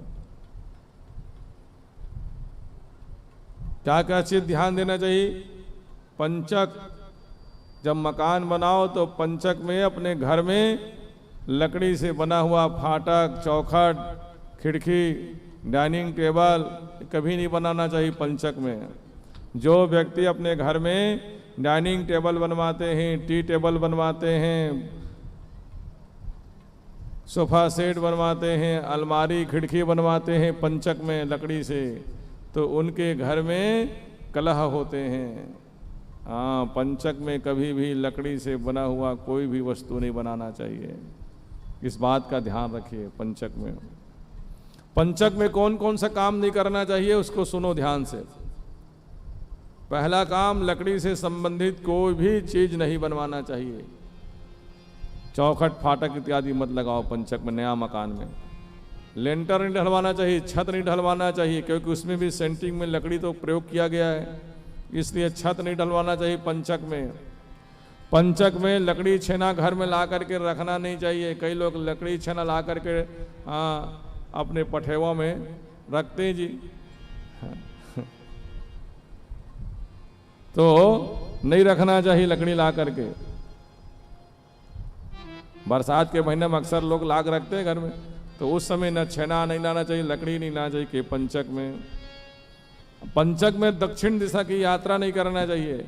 इसलिए कोई विशेष यात्रा बनाते हो, जैसे मान लो दक्षिण दिशा में जाना है यात्रा करने के लिए, तो पंचक बस में दक्षिण दिशा में नहीं जाना चाहिए। आप उत्तर दिशा में जाइए, पूर्व में जाइए, पश्चिम में जाइए। बेटा बेटी के विवाह करते हो और पंचक में विवाह कर रहे हो और बारात लेके जाना है दक्षिण दिशा में, तो पंचक में दक्षिण दिशा बारात लेकर के ना जाएं। ये बहुत ध्यान से सुनो बात को। बेटा बेटी विवाह करते हो, पंडित जी से पूछते नहीं हो, अपना कैलेंडर देखते हो और रख देते हो। और जाना कहाँ है? दक्षिण दिशा में। और पंचक है, पंचक में दक्षिण दिशा में जाओगे तो विवाह शुभ नहीं है, यात्रा शुभ नहीं होगा भाई। कोई यात्रा दक्षिण में नहीं करना चाहिए पंचक में। पंचक में और क्या नहीं करना चाहिए? दाह संस्कार नहीं करना चाहिए। लेकिन अब दाह संस्कार को तो रोक नहीं सकते पंचक में। किसी की मृत्यु हो जाए तो किसी का मृत्यु हो जाए तो 5 ठो पुतला बनाना चाहिए, 5 पुतला। और 5 पुतला किससे बनाना है? जौ के आटा से बनाना चाहिए, जौ के आटा से। जौ के आटा तो मिलेगा नहीं महाराज, तो जौ के आटा नहीं है तो बेसन या गेहूं आटा ले लो। और कुश, हाँ पंडित जी यहाँ से कुश मांग लो, कुश को ऊन के धागा में लपेट करके और उस जौ के आटा को लेप लगा करके पुतरी पुतरा जैसे बनाते हो ना अक्षय तृतीया के दिन, वैसे पुतला बना करके एक ठो कहाँ रखना है? सिर में रखना है। एक ठो कहाँ रखना है? नेत्र में रखना है। एक ठो को कहाँ रखना है? भुजा में रखना है। एक ठो को नाभि में रखना है और एक ठन को पैर में रखना है। 5 ठो पुतला बना करके पंचक में दाह संस्कार किया जाता है। नहीं तो क्या हो जाएगा महाराज? पंचक में अगर दाह संस्कार में 5 पुतला नहीं बनाओगे तो परिवार में किसी और के मृत्यु हो जाएंगे। और एक नहीं 5 के मृत्यु हो जाएंगे। हम मृत्यु नहीं होंगे तो किसी न किसी का तबीयत बिगड़ेंगे, और तबीयत नहीं बिगड़ेंगे तो कम से कम लड़ाई झगड़ा हो जाएंगे, वाद विवाद हो जाएंगे पति पत्नी के बीच में, पिता पुत्र के बीच में। मृत्यु कारक कष्ट अर्थात कई प्रकार के मृत्यु होते हैं। पिता पुत्र में झगड़ा, पति पत्नी में झगड़ा, गंभीर रोग, मृत्यु, हाँ ये सब मृत्यु तुल्य कष्ट है। ऐसे घटना घटेंगे भाई घर में, पंचक में अगर नहीं करोगे तो। पंचक में मृत्यु हो जाए तो 5 पुतला बना करके दाह संस्कार करना चाहिए। 12वां दिन पंचक शांति पूजा कराना चाहिए। पंचक शांति पूजा में कांसा के पात्र में घी भर करके, कांसा के पात्र में मधुरस भर करके पंडित जी को पूजा करा करके महामृत्युंजय भगवान के, यमराज जी के, भगवान नारायण के और गौरी गणपति नवग्रह कलश इत्यादि के पूजा करके एक कांसा के पात्र में घी और मधुरस अलग अलग पात्र में भर करके दान करना चाहिए। ये पंचक शांति का विधान 12वां दिन करना चाहिए। मृत्यु तिथि से 12वां दिन यही विधान है। इस सब बात को सुने रहोगे, क्योंकि ऐसी स्थिति कई बार आ जाते हैं घर में, तो याद रखना पाटन वाले पंडित जी बताए थे वही पंचक में क्या करना है। तो पंचक में कौन कौन सा काम नहीं करना है? लकड़ी फाटक चौखट इत्यादि अपने घर में ना बनवाओ। नया मकान में दक्षिण दिशा की यात्रा मत करो, लेंटर न डलवाओ, और घर में कोई काष्ठ के वस्तु लेके न आओ। ये सब ध्यान रखना चाहिए पंचक में। और चांदी की कछुआ, तांबा की कछुआ, पीतल का कछुआ न्यो में डलवा करके। कई लोग सर्प डलवाते हैं, सर्प। तो सर्प क्यों डलवाते हैं? तो शेषनाग भगवान है, शेषनाग भी पूरे धरती को उठा कर रखा है। तो भार उठाने वाला 2 देवता है, एक तो शेषनाग, एक तो कूर्म नारायण कच्छप भगवान। दोनों में से कोई भी डालो या दोनों डाल दो भाई, इसमें क्या बात है। तो भगवान कूर्मनारायण ने जैसे ही मंदराचल पर्वत को अपनी पीठ में धारण किया, संतुलन बनाया और उसी समय वासुकी नाग को बुलवा लिए। तो भगवान ने इशारा किया देवताओं को, जाओ रे मुख के भाग को पकड़ लो। देवता लोग दौड़ते दौड़ते गया और सर्प के मुख भाग को पकड़ लिया वासुकी नाग के। तब बलि महाराज ने सोचने लगा, अरे ये देवता लोग दौड़ते दौड़ते जाकर के मुख के भाग को पकड़ रहा है, जरूर कुछ बात है। महाराज बलि ने देवताओं से कहा, वाह वाह तुम लोग बहुत होशियार हो, चतुर हो। जिधर मल मूत्र त्यागेंगे उधर हम लोग पकड़ेंगे जी, और तुम लोग बढ़िया भाग पकड़ोगे और हम लोग मल मूत्र वाले भाग को पकड़ेंगे। वाह वाह रे देवता लोग, तुम बड़ा होशियार हो। चलो पुंज भाग पकड़ो, मल मूत्र वाले भाग को हम लोग नहीं पकड़ेंगे, हम लोग सिर भाग पकड़ेंगे। देवताओं ने कहा, लो भैया इसमें क्या पकड़ना तो है, एक पक्ष को आपको पकड़ना है, एक पक्ष को हम लोग को पकड़ना है। हम ही लोग पकड़ लेते हैं सर्प की पूंछ भाग को। भगवान ने फिर इशारा किया, ठीक है पूंछ भाग पकड़ लो। तो भगवान ने ऐसे क्यों किया भाई, कि पहले भगवान ने कहा कि मुख भाग को पकड़ो ऐसे क्यों भगवान ने करवाया? क्योंकि भगवान को पता है कि राक्षस लोग हमेशा उल्टा सोचते हैं, जो उल्टा सोचते हैं वही लोग तो राक्षस हैं, और उल्टा ही करवाते हैं राक्षस लोग। भगवान अगर पुंछ भाग को पकड़ने के लिए बोलते ना, तो राक्षस लोग बोलते मुख भाग पकड़ो, उल्टा ही करवाते। और मुख भाग से भगवान पुंछ भाग की तरफ ले चला। क्यों ऐसा किया भगवान? क्योंकि अगर रगड़ेगा तो जहर किधर से उगलेगा? मुख के भाग से। तो झुलसेगा कौन भाई? जो मुख पकड़ेगा वही लोग झुलसेगा। तो राक्षस लोग तो मुख की तरफ आ गए हैं। भगवान ने कहा चलो देवता लोग बच गया, काम बन गया भाई। मंथन प्रारंभ हुआ। मंथन होना तो धीरे धीरे धीरे घूमे। मंदराचल पर्वत जो है तेज गति से ना घूम पाए धीरे धीरे घूमे। भगवान ने कहा गति बढ़ाओ, तीव्र गति से घूमेगा। जैसे तुम मंथन करते हो, जैसे दाल ला तुमन हाँ दर घोटनी में ऐसे दाल ला गलाते हो तो कैसे करते हो? ऐसे ऐसे करबे तो हो जी। कैसे करते हो? ऐसे जोर से करते हो ना, एकदम तीव्र गति से। हाँ ले मान लो दही ला।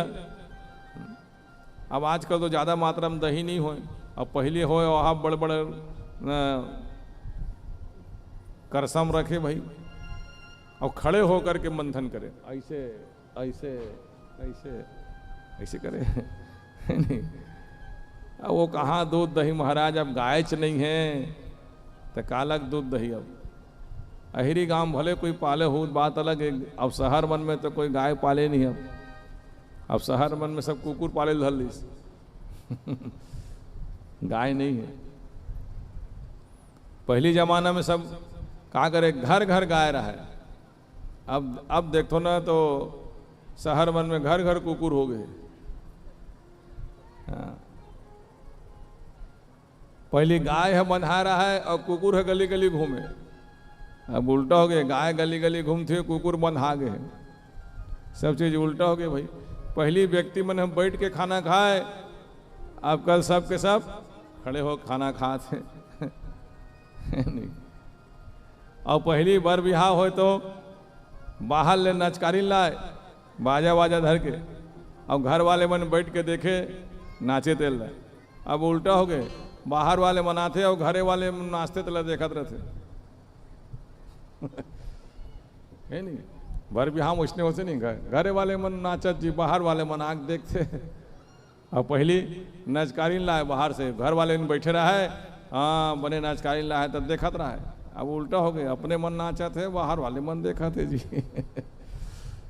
सब चीज उल्टा हो गए भाई।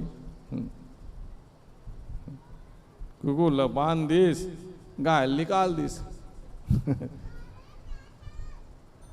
कहाँ गाय पाल में महाराज? गाय नहीं बाय हो गए अब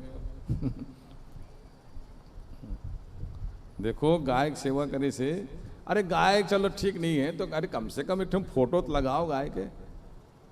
गाय के शरीर में 33 कोटि देवता निवास करते हैं। एक गाय को भोजन खिलाने से 33 कोटि देवताओं को भोजन खिलाने के पुण्य प्राप्त होते हैं। तो पहली जमाना में महतारी मन है, बहनी मन खाना बनाए तो सब ले पहले कौन ले खिलाए? गाय ले खिलाए। तो अब तो गाय नहीं है तो काला खिला ही महाराज। तो आग में डाले, आगी में डाले। तब आगे की भी जमाना नहीं है, काबर घर घर उज्ज्वला गैस आगे है। प्रधानमंत्री है गैस बांट दे है, तो सब धनमंद हाँ गैस कनेक्शन ले रहे हो।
श्री राम। प्रेम सबले वृंदावन बिहारी लाल की जय। तो घर घर में तो अब गैस आ गए, तब गैस में तो अब डालत नहीं बने महाराज भोजन ला। ना गैस में अब आगी में डालत नहीं बने, ना गायल खिलावत बने। तो कम से कम भोग लगा के खाना की आदत बनाओ। अब भगवान के सुमरन करके भोजन करना चाहिए। बोलो तो करना चाहिए। अब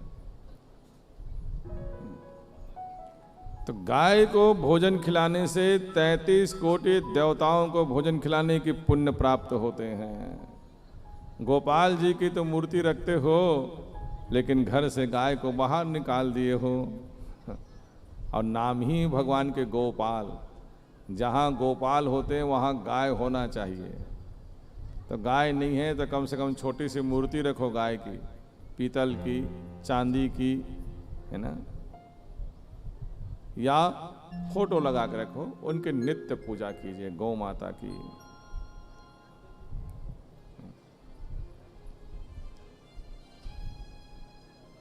तो भगवान ने बड़े चतुराई से देवताओं और राक्षसों से ये कहा कि देखो मंथन को तीव्र गति बढ़ाओ।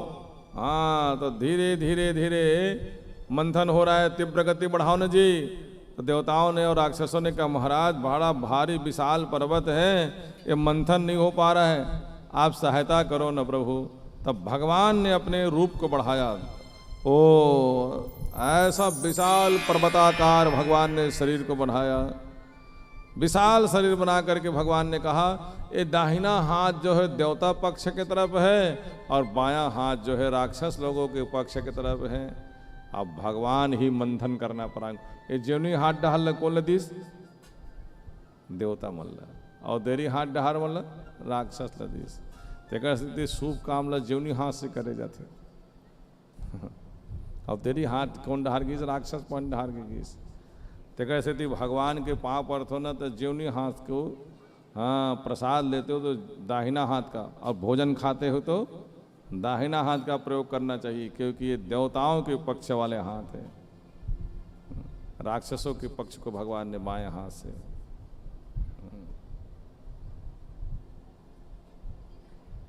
पुरुषों का दाहिना अंग शुभ है, स्त्रियों के बाएं अंग शुभ है। तो भगवान ने अपना शुभ अंग किनको दिया? देवताओं को। और इधर राक्षसों को मंथन प्रारंभ किया। गड़गड़ गड़गड़ गड़गड़ घूमने लगा भाई। अब मंथन चलने लगा। मंथन चलाना तो सबसे पहली वहां से बाहर क्या निकला? ओहो, सबसे पहले निकली जहर। एक पात्र में नीला नीला द्रव। तो देवताओं राक्षसों ने देखा कि कोई बढ़िया चीज निकला होगा भाई, तो देवताओं राक्षसों ने कहा महाराज हमें दीजिए, हमें दीजिए, हमें दीजिए। देवताओं ने कहा, राक्षसों ने कहा नहीं नहीं नहीं, देवताओं को मत दीजिए प्रभु, ये हमको दीजिए, क्योंकि बांटने की जवाबदारी भगवान के ऊपर में है। तो भगवान ने कहा पहले जान लो, उसके बाद मांगना जी क्या चीज है। तो अच्छा बताइए प्रभु क्या चीज है। भगवान ने कहा ये जहर है। देवताओं ने कहा राक्षसों को दे दो, राक्षसों ने कहा देवताओं को दे दो। तो भगवान ने कहा अभी तो बोल रहे थे जी हम लोग को दो, हम लोग को दो, अब क्या हो गया। तो जहर भला कौन लेगा। ऐसा विषाक्त जहर है, एक बूंद को कोई भी अगर पिएगा तो वो मरेगा निश्चित।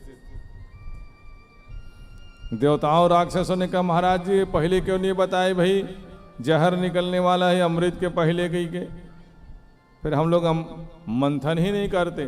तब भगवान ने कहा देखो अच्छा चीज पाने के लिए पहले तो संकट से निपटना पड़ता है। आज भी कोई भी अच्छा चीज चाहोगे तो जहर पहले निकलेगा भाई।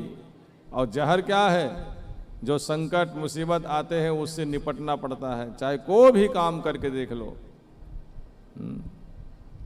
उससे आपको निपटना पड़ेगा, तभी आपको अमृत मिलेगा। तो संकट के समय किसको याद करना चाहिए। जब जीवन में संकट आ जाए, दुख आ जाए, तो किसके शरण में जाना चाहिए भाई। भगवान शिव जी के शरण में जाना चाहिए। हाँ।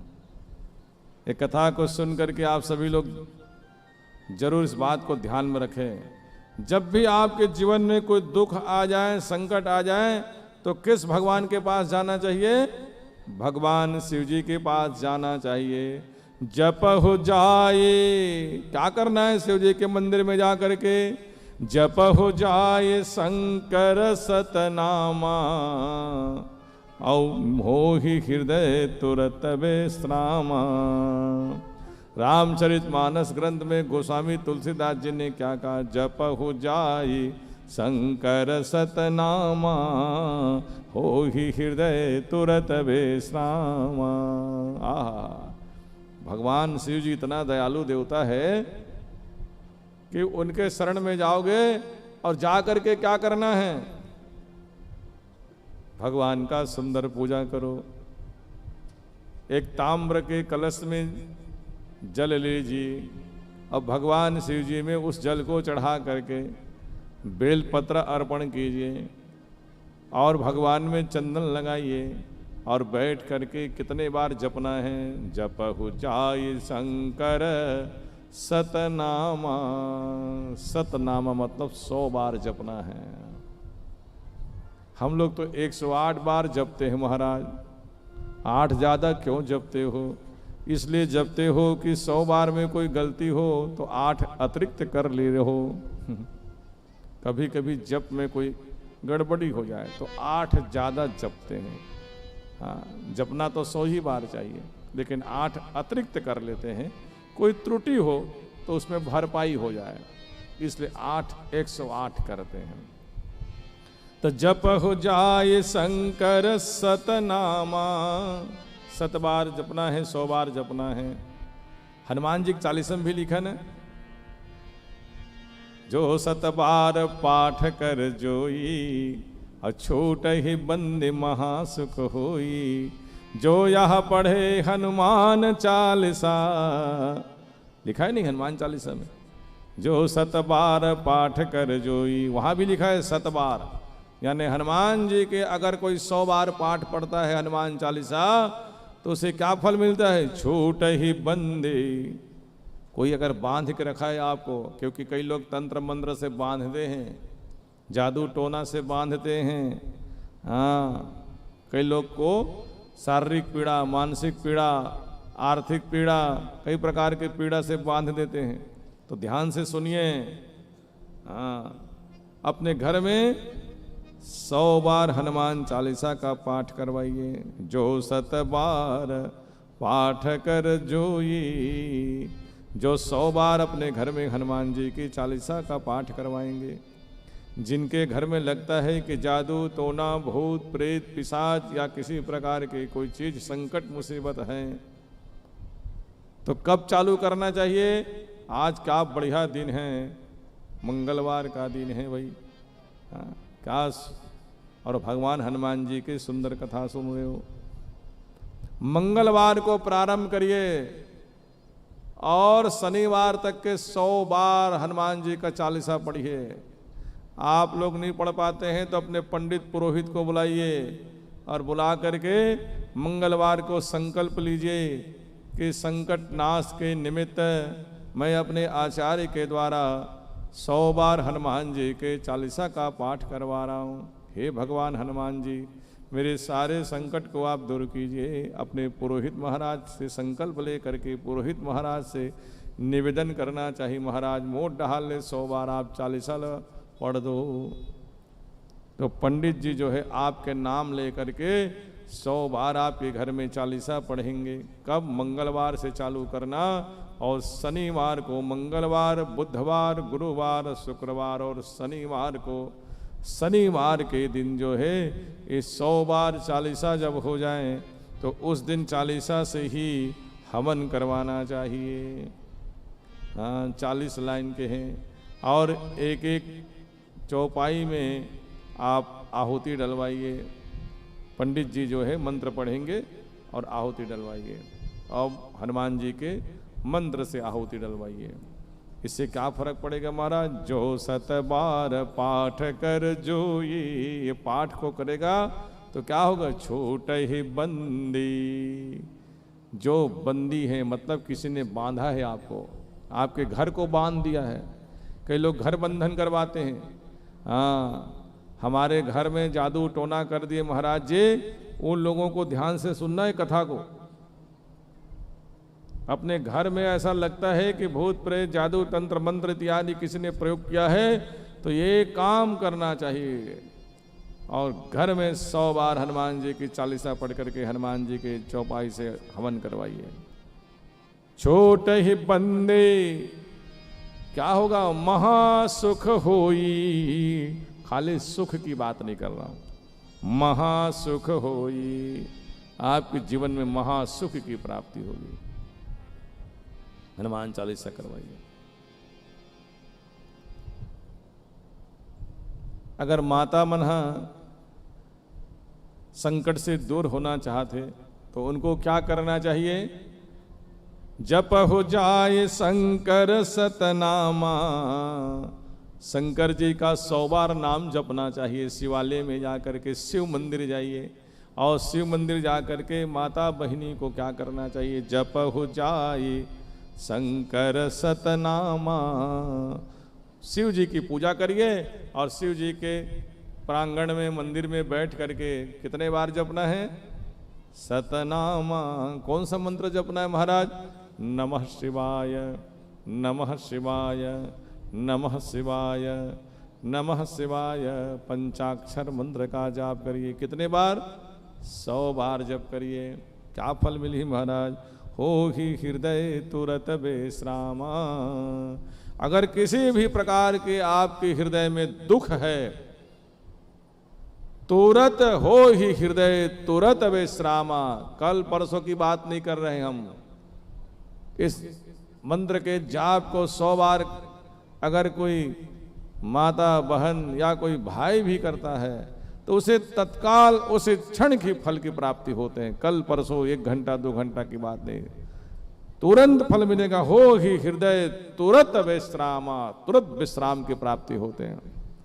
ये भगवान के 100 बार नाम का जप का फल है भाई। इसलिए मुसीबत संकट में किसको याद करना चाहिए? शिव को याद करना चाहिए। भगवान नारायण ने कहा, देखो रे तुम लोग संकट में फंस गए हो तो संकट मोचन भगवान शिव जी को याद करो। शिव जी तुम्हारे संकट को दूर करेंगे। जहर से बचाने वाला कोई है सामर्थ्यवान देवता तो भगवान शिव जी है। ये भगवान नारायण की महानता देखो। स्वयं सामर्थ्यवान देवता है लेकिन जहर स्वयं नहीं पिया। जहर पी करके खुद ही महान बन जाता भगवान नारायण। लेकिन भगवान नारायण ने शिव जी की महिमा बढ़ाना चाहता था। शिव जी का भी नाम जुड़ना चाहिए, क्योंकि भगवान नारायण को सबसे ज्यादा प्रिय कौन है? कौन प्रिय है सबसे ज्यादा? भगवान नारायण को सबसे ज्यादा प्रिय शिव है, और शिव जी को सबसे ज्यादा प्रिय कौन है? नारायण है। कभी भेद नहीं रखना चाहिए। शिव की पूजा करने वाले लोग ध्यान से सुनिए, जो भगवान नारायण का पूजा नहीं करते, भगवान नारायण को नहीं मानते और शिव की पूजा करते हैं, तो शिव कभी प्रसन्न नहीं होते हैं। और जो भगवान नारायण का पूजन करते हैं और शिव की पूजा नहीं करते हैं, तो भगवान नारायण प्रसन्न नहीं होते हैं।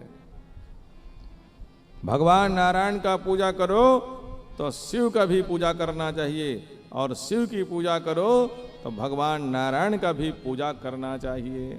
कभी भेद बुद्धि न रखो कि शिव में ज़्यादा शक्ति है, भगवान नारायण में नहीं, या भगवान नारायण में ज़्यादा शक्ति है, शिव में नहीं। ऐसा नहीं है, दोनों समान हैं। जैसे एक सिक्का के दोनों तरफ छपाई होंगे तभी बाजार में चलते हैं। एक तरफ सिक्का छपे नहीं है, एक डहार छपे है, और ते दुकान में जावे तो दुकानदार देखी एक डहार छपे नहीं है, या नोट में दोनों तरफ छपाई हो ही, एक डहार नहीं छपे है नोट है, अब एक डहार छपे है, तो दुकानदार नोट ला चला ही नहीं चला है। तो वैसे आपके जीवन में शिव की भी आराधना होनी चाहिए और नारायण की भी आराधना होनी चाहिए। जब हरि और हर दोनों के कृपा आपके जीवन में रहेंगे, तब आपके गृहस्थी के जीवन या आपके जीवन जो है बढ़िया चलेंगे, नहीं तो फिर आप नहीं चल पाओगे। खाली हरि की पूजा करते हो, शिव के नहीं करते हो, खाली शिव की पूजा करते हो, हरि की पूजा नहीं करते हो। शिव महापुराण में लिखा हुआ है, हाँ, क्योंकि हम शिव महापुराण भी पढ़ते हैं। इस साल हम लोग 3 ठो शिव महापुराण पढ़े भाई। लगातार हम लोग, हाँ, जैसे पितृ पक्ष निकले तब से भागवत पढ़ते पढ़ते पढ़ते लगातार भागवत चल रहे हैं। और 3 ठो शिव महापुराण और भागवत महापुराण मिला करके इस साल 16 ठो था कार्यक्रम, दोनों मिला करके। अभी बचे 6 और कार्यक्रम। एक तो 26 तारीख से 26 अप्रैल से भागवत कथा पढ़ना है बोरित गांव में, पाटन के पास। वो भी वर्मा परिवार है, कई लोग जानते भी होंगे, पहचानते भी होंगे। बोरित में अपने को भागवत कथा पढ़ना है। और आज ही एक फ़ोन आए थे, और महाराज जी चरामा के पास एक गांव, कोई क्या बताए, भोई गांव, वहाँ भागवत कथा करवाएंगे। मैंने कहा भैया अभी भले मौसम 2 दिन पानी गिरा तो ठंडा लगा थे, हाँ, गर्मी कतिक पहली दिन कतिक गर्मी लगी से व्याकुल हो गए हैं। हाँ, पहली दिन कलश यात्रा के दिन भारी गर्मी लगी। अभी तो वर्मा जी बड़े बड़े कूलर लगवा रही से, है ना, लेकिन वो भले पानी गिर के 2 दिन तो ठंडा लगा था। अभी 2 दिन अच्छा कोई धूप निकल ही तहन फिर वही गर्मी चालू हो जाए। तो मई के महीना में 20 मई से करवाना है महाराज के। तब मैं कहूँ 20 मई तो मनमाने गर्मी दे भैया, एक गाँव और सोच लो भाई, गेहूँ, हाँ, गाँव वाले मिल के करावो न कहा था। तो मैं कह गाँव में गाँव मीटिंग कर लो भैया, सोच लो 20 तारीख के करवाहू कहा तो सोच लो। और 2-4 दिन के बाद बताहू क्यों, कब बताहू, जब धूप निकल जाए तब बताहू क्यों। अभी ठंडा ठंडा हम तो मीटिंग ले करत हो, आज ही करें मीटिंग ले करते, आज नहीं 3-4 दिन के बाद वो मीटिंग ले करो क्यों, जब धूप निकल जाए तब। अब गर्मी में जब अरे भारी गर्मी भैया कि तब सोचियो मना करा, ठंड में कराओ जी इसी की ले हाँ महाराज 2-4 दिन के बाद वो निर्णय करके बताया था कि हम सोच लो। कहाँ 20 मई बहुत तेज धूप है। तो शिव महापुराण में ही लिखा हुआ है, भगवान शिव जी ने कहा है कि जो भगवान विष्णु का पूजा करता है उस भक्त को सोचना चाहिए कि वो विष्णु का पूजा नहीं कर रहा है, शिव का पूजा कर रहा है। अब भगवान विष्णु जी ने कहा है जो शिव की पूजा करता है वो मेरी पूजा कर रहा है। एक दूसरे को आराध्य देव मानते हैं। इसलिए कभी भेद बुद्धि नहीं रखना चाहिए कि शिव श्रेष्ठ है कि नारायण श्रेष्ठ है। देखो भगवान नारायण की महानता देखो, स्वयं उपस्थित है, वो जहर को पी सकता था, लेकिन भगवान नारायण ने कहा नहीं, मेरे प्रभु का नाम बढ़ना चाहिए। समुद्र मंथन में शिव जी का नाम भी जुड़ना चाहिए, इसलिए कहा शिव जी को बुलाओ। शिव जी का आवाहन किया, शिव जी प्रकट हो गया।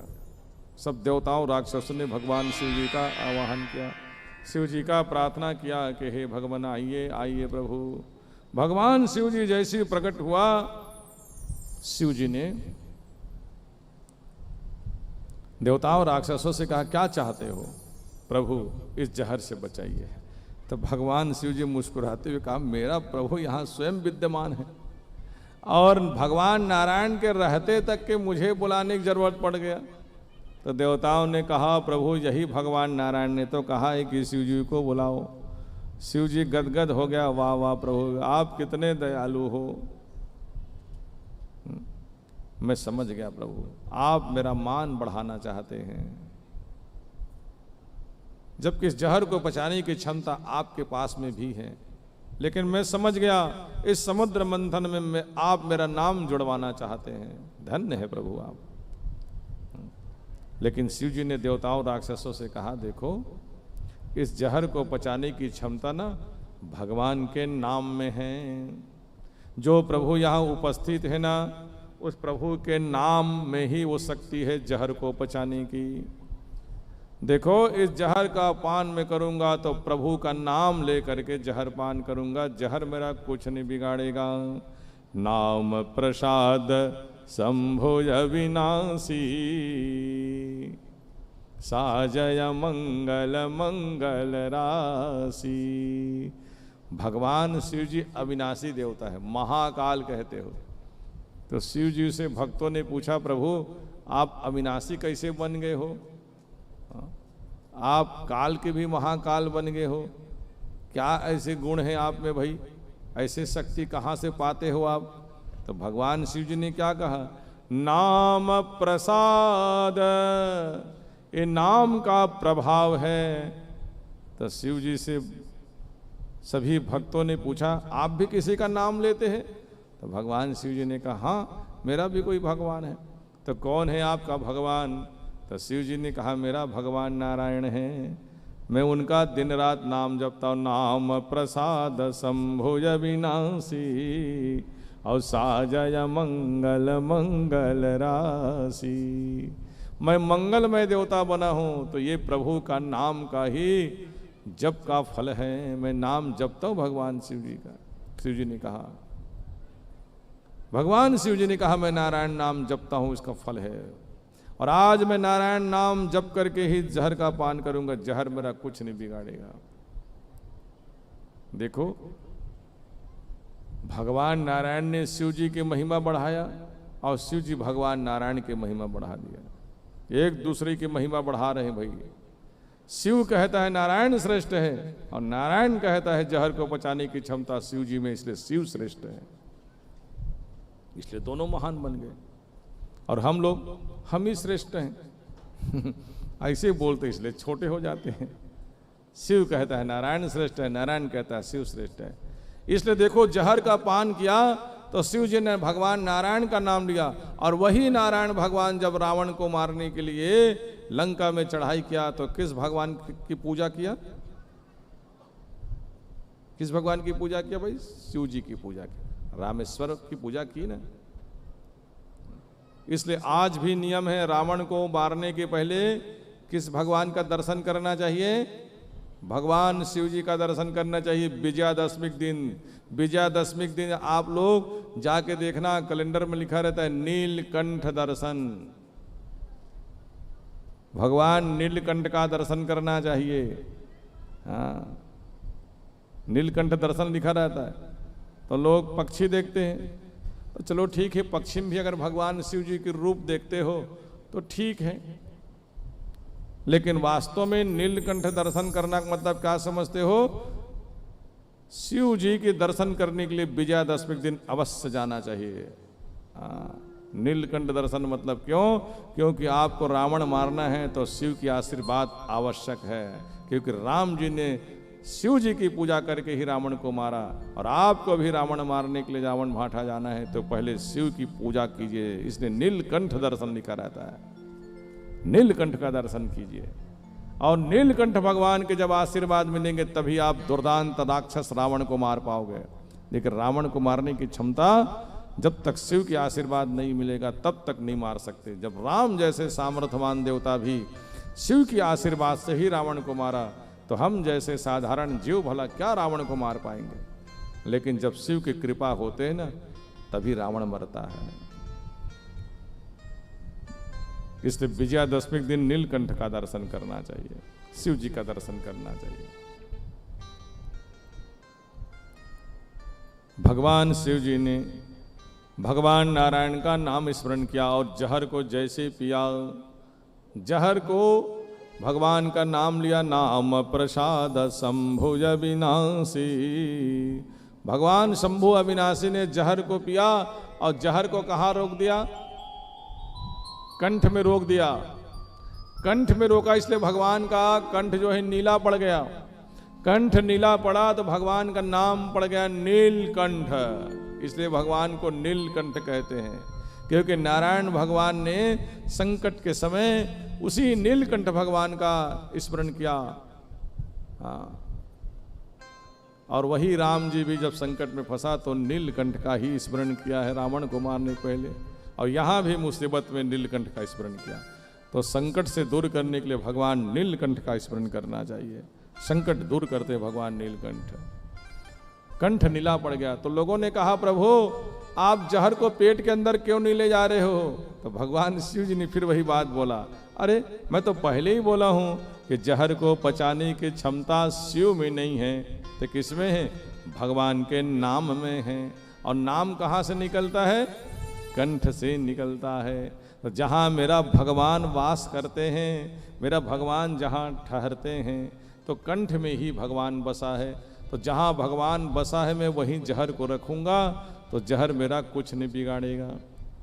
बताओ, शिव जी ने कहा मेरे प्रभु यहीं पर वास करता है, इसलिए मैं जहर को यहीं पे रखा हूँ। जहर को पचाने की क्षमता भगवान की नाम में है। ये शिव की महानता है। शिव ने ये नहीं कहा कि जहर को मैंने पचाया, जहर को तो मेरे प्रभु ने पचाया है, उसके नाम में क्षमता है। और भगवान नारायण ने कहा शिव जी ने जहर का पान किया। एक दूसरे को महान बना रहे हैं, यही महानता है भगवान की।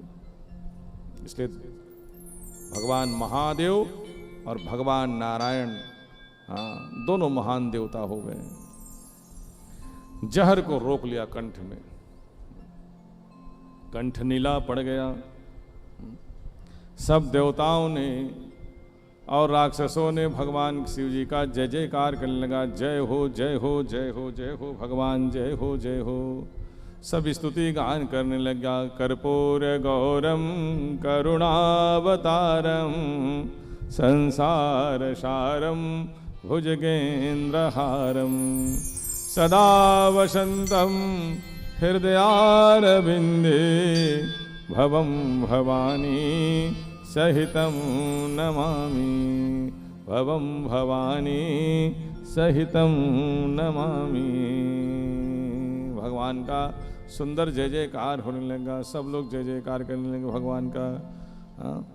ओम नमः शिवाय, ओम नमः शिवाय, हर हर महादेव नमः शिवाय।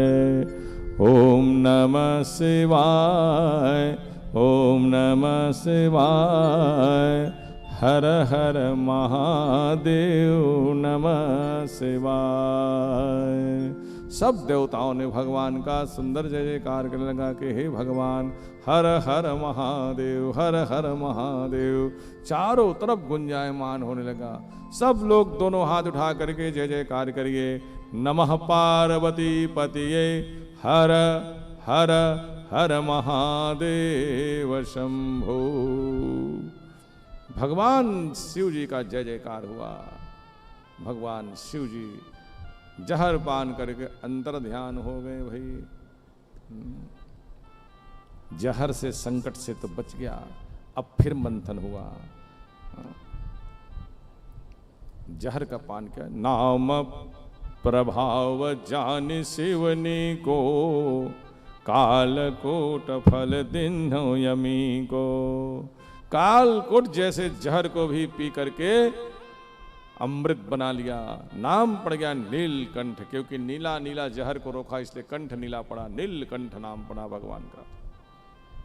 भगवान शिव जी जहर पान करके वहां से अंतर ध्यान हो गए। भाई देवताओं ने फिर मंथन किया। मंथन किया ना तो वहां से एक सुंदर गाय बाहर निकल गई। गाय सफेद रंग के गाय, बड़ा सुंदर गाय।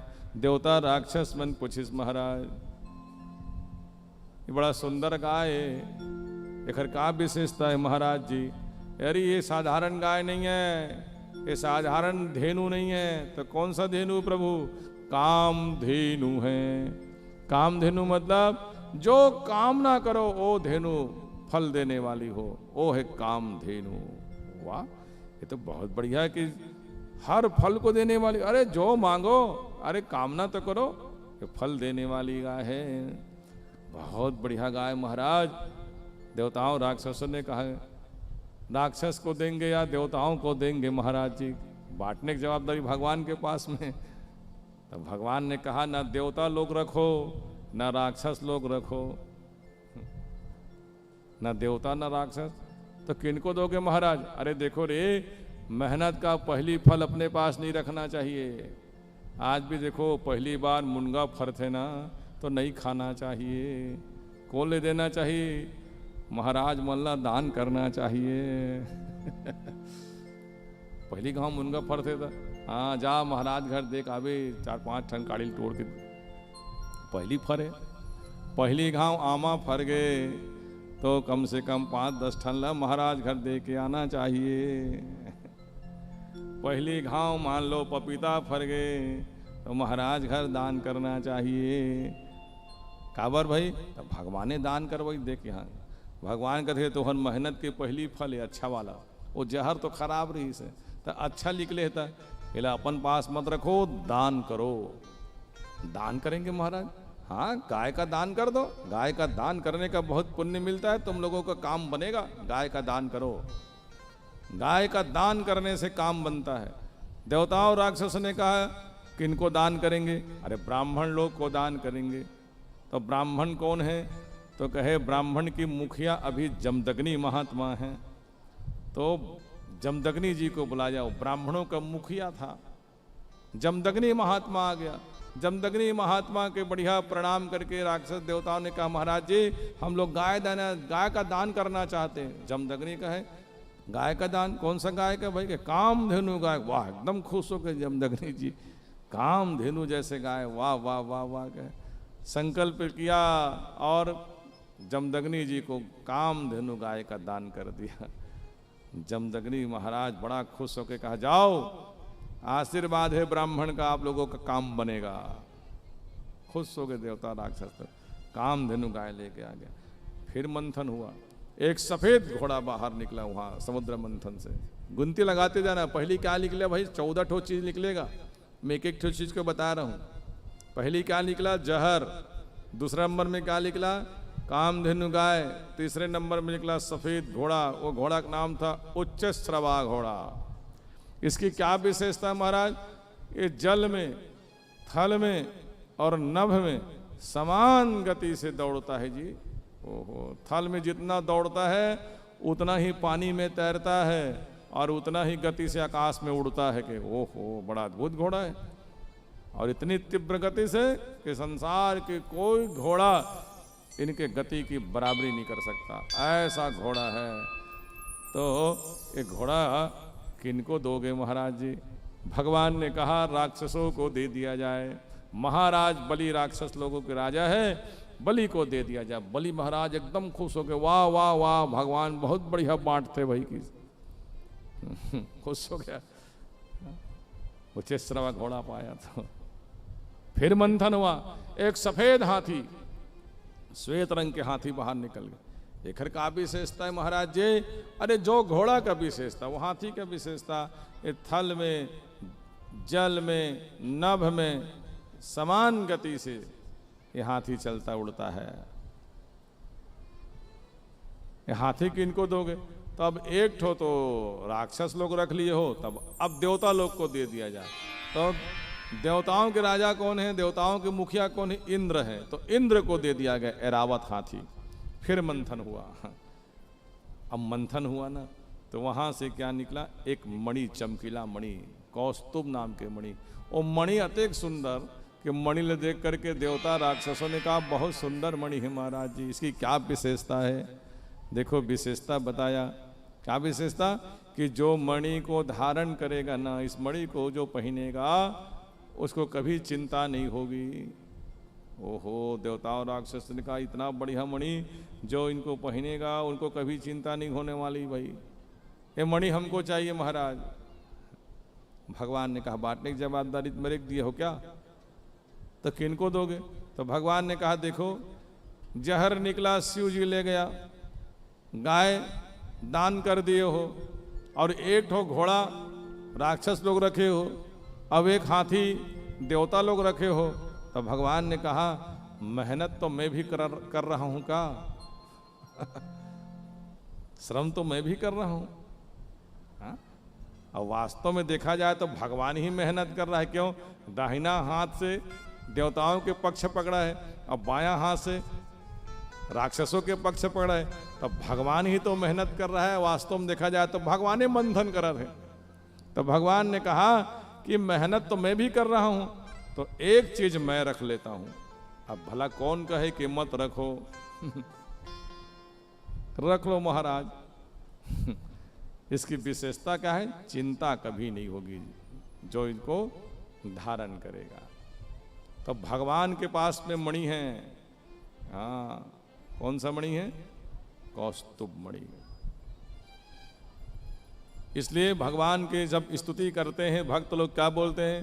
प्रसादाभिमुखम सस्वत प्रसन्न वदने क्षणम सुनासम सुब्रवम चारु कपोल सुर सुंदरम तरुणम रमणयांगम अरुणोष्ठे क्षणाधरम प्रणताश्रयनम निम्नम शरण्यम करुणारवयम श्रीवत्सांगम घनश्यामम पुरुषम वनमालिनम शंख चक्र गदा पद्मर अभिभक्त चतुर्भुजम किरीटनम कुंडलनम केयुर्बलान्वितम कौस्तुभाभरणम ग्रीवम। यहाँ पर क्या बोलते हैं? कौस्तुभाभरणम ग्रीवम। कौस्तुभ मणि को आप लगाते हो भगवान। भक्त लोग बोलते हैं कस्तूरी तिलकम ललाट पटले वक्षस्थले कौस्तुभम। वक्ष में भगवान क्या लगा कर रखे हुए हैं? उसी मणि को लगा करके भगवान रखा हुआ है। आज भी भगवान पहनता है उस मणि को। और उस मणि की क्या विशेषता है? चिंता नहीं होती पहनने वाले को, इसलिए भगवान को कभी चिंता नहीं होती। आप लोग को भी चाहिए क्या वो मणि? तो मैं एक बात बता रहा हूं, एक उपाय बता रहा हूं, आप लोग को भी मिल जाएंगे वो मणि अगर आप चाहते हैं तो। मणि तो एक है महाराज, कैसे दिलवाओगे? तो हम आपको उपाय बताते हैं उस मणि को प्राप्त करने के लिए। ध्यान से सुनना। और ये मणि आपको मिल जाए तो आपकी भी कभी जीवन में चिंता नहीं होगी। सारे चिंताएं समाप्त करने की मणि है कौस्तुभ मणि। जिन जिन लोगों को अपनी चिंता दूर करना है और जिन जिन लोगों को अब मणि चाहिए तो ध्यान से सुनो ये कथा को मैं बता रहा हूं। वो मणि चाहिए तो क्या करना है? राम भगति मन उर बस जाके दुख लवले सन सपन हुता के। राम भगति चिंतामण सुंदर अब बस ही गरुड़ जाके उरयंतर। भगवान पहन के बैठा है कौस्तुभ मणि को, तो भगवान को ही हृदय में बैठा लो ना। तो भगवान उतार के थोड़ी ना आएगा, पहने पहने आएगा। तो आपको मिल गया नहीं। भगवान आएगा तो आपके हृदय में आएगा, तो आपके हृदय में भी तो वो आ गया कौस्तुभ मणि। तो आपको मिल ही जाएगा। तो एक काम करिए, भगवान को बुला करके अपने हृदय में बैठा लो। अब भगवान कौस्तुभ मणि पहन के बैठेगा तो आपकी भी चिंता समाप्त हो जाएगी। इसलिए भक्त लोग कभी चिंता नहीं करते। क्यों? क्योंकि भक्त के हृदय में कौन बैठता है? भगवान बैठता है। अब भगवान कौन सा मणि पहन के बैठा है? कौस्तुभ मणि पहन के बैठा है। इसलिए भक्त लोग कभी चिंता नहीं करते, वो सारी चिंता भगवान के ऊपर छोड़ देते हैं। तो चिंतामणि है कौस्तुभ मणि, तो भगवान को अपने हृदय में बैठाइए, सारे चिंताएं समाप्त हो जाएगी। चिंता समाप्त करने की है। तो किससे मिलेंगे? भक्ति करने से मिलेंगे। वे भक्ति कीजिए, भगवान की प्राप्ति होंगे। भक्ति, अच्छा महाराज भक्ति पैसा वाले लोग करते होंगे। नहीं नहीं नहीं, भक्ति स्वतंत्र है, गरीब आदमी भी कर सकता है, पैसे वाला भी कर सकता है, पढ़ा लिखा भी कर सकता है, जो पढ़ा लिखा नहीं है वो भी भक्ति कर सकता है, और सुंदर है वो भी, और जो सुंदर नहीं है वो भी, सबको अधिकार है भक्ति करने की। भक्ति स्वतंत्र, स्वतंत्र है, किसी के बस में नहीं है भक्ति। भक्ति स्वतंत्र, और भक्ति में क्या चीज है? सकल सुख खानी, सब सुख है भक्ति में। हाँ, जो मांगोगे, बेटा चाहिए, हाँ बेटा का सुख मिलेगा, पैसा चाहिए, पैसा का सुख मिलेगा, मकान चाहिए, मकान के सुख मिलेगा। अरे भक्ति करो, जो मांगोगे भगवान देने के तैयार बैठा है। भक्ति स्वतंत्र सकल सुख खानी। अच्छा महाराज, ये भक्ति मिली ही कहाँ? पता बता दो। अहरी गांव में नहीं दिखत महाराज, कोई दुकान का ठन। अहरी में छोटे गांव महाराज कहाँ मिली? तो दुर्ग भिलाई में कोई पता होता हो तो बता देते इसकी कि गोल बाजार डहार मिल जाए क्या? रायपुर के ये पावर हाउस डहार, दुर्ग डहार नहीं नहीं, आज तो बड़े हुए बता दे महाराज, दिल्ली बम्बई, यहाँ भी नहीं मिलने वाला भक्ति। भक्ति कहाँ मिलती है? मैं पता बता रहा हूँ, नोट करो पता को, हाँ भूलना बस मत। भक्ति कहाँ मिलती है? भक्ति स्वतंत्र। पहले उसकी विशेषता जानो। एक तो स्वतंत्र है, और क्या है उसमें? सकल सुख खानी, सब सुख है, लेकिन मिलता कहाँ है? बिनु सतसंग न पावहि प्राणी। सत्संग में ही भक्ति मिलती है। अभी क्या कर रही हो आप लोग? सत्संग, यही मिलती है भक्ति। हाँ, भक्ति यही मिलेगी। हाँ, भगवान के कथा में बैठ करके भगवान के कथा को सुनोगे ना तो भक्ति मिलेगी। और जिनके जीवन में भक्ति है उनके जीवन में कभी कोई दुख नहीं है। दुख लवले सन सपन होता के, राम भगति मन उर बस जाके, दुख लवले सन सपन होता के। वास्तविक जीवन कौन कहे? सपनम तक नहीं दिखे दुख है किस कबर भक्ति बसे है भगवान के। ये है भगवान की। तो कौस्तुभ मणि भगवान ने वक्षस्थल में धारण किया। फिर मंथन हुआ, एक छोटा सा पौधा, हाँ कल्प वृक्ष बाहर निकला। गिनती लगाओ कितना चीज हो गया भाई? पहला जहर, दूसरा कामधेनु गाय, तीसरा उच्चश्रवा घोड़ा, चौथा एरावत हाथी, पांचवा कौस्तुभ मणि। अब छठवां नंबर में एक पौधा निकला छोटा सा। ये क्या, कौन सा पौधा है महाराज? ये कौन सा वृक्ष है? अरे ये साधारण वृक्ष नहीं है, कल्प वृक्ष है। कल्प वृक्ष, कल्प वृक्ष है। इसकी विशेषता, अरे कल्पना करो, इच्छा पूरा करे, ये वृक्ष है। आज भी लगा हुआ है वो कल्प वृक्ष। तो भगवान ने कहा किनको, भगवान से पूछा देवताओं राक्षसों से, आप बांटेंगे तो किनको देंगे महाराज? राक्षसों को दे दिया जाए। देवता लोग ने कहा भगवान कैसे बांट रहे भाई? इतना बढ़िया वृक्ष जो है राक्षस लोग को दे रहा है। नहीं, भगवान तो भूल तो नहीं गया है कि हम लोगों के काम बनाने के लिए भगवान आया हुआ है। यहाँ तो राक्षसों लोगों को फायदा हो रहा है, राक्षस लोग को ही लाभ मिल रहा है। इतना बढ़िया वृक्ष है, कल्प वृक्ष भगवान किनको दे दिया? राक्षसों को दे दिया। तो भगवान ने महाराज बलि से कहा, देखो राजन, ये वृक्ष को लगवाओ भाई, नहीं तो सूख जाएगा। इस वृक्ष को लगवाओ, नहीं तो सूख जाएगा। कहाँ लगवाना चाहिए महाराज? महाराज बलि ने पूछा भगवान से। तो कहाँ का राजा हो? स्वर्गलोक के। स्वर्गलोक में लगवाओ, जाओ ना, स्वर्गलोक में लगवा दो। तो महाराज बलि ने एक राक्षस को बुला के कहा, देखो रे, एक कल्प वृक्ष को जाओ लगवा दो स्वर्गलोक में। आज भी लगा है स्वर्गलोक में। देखना चाहते हो क्या? देखना चाहते हो तो स्वामी सामने में लिखना पड़ेगा स्वर्गीय। स्वर्गीय लिखना पड़ेगा तब तो, है ना। स्वर्गलोक जाना स्वर्गलोक में जाओगे तभी तो ना भाई मिले दिखेगा। तो स्वर्गलोक में जाने के लिए तो स्वर्गीय लिखना पड़ेगा। तो स्वर्गीय बनोगे तब मिलेगा भाई, वो दर्शन होगा उस वृक्ष का। यहाँ तो स्वर्ग मिलना भी बहुत कठिन है। वर्मा जी ने तो बढ़िया उपाय कर लिया भाई। हाँ, इतना बढ़िया पुण्य करवा करके, भागवत कथा करवा करके अपने सारे पितर लोग को स्वर्ग भेज दिए।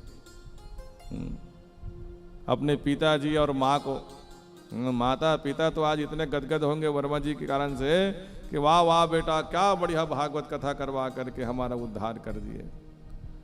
दादा परदादा, इनके ज्येष्ठ भ्राता, हमने बताया था कि एको अपि पुत्रो धर्मात्मा तार्यते कुलम। एक अगर बेटा धर्मात्मा होता है तो उसके 21 पीढ़ी का उद्धार होता है। वही बताओ, पहले दिन बताए थे आपको।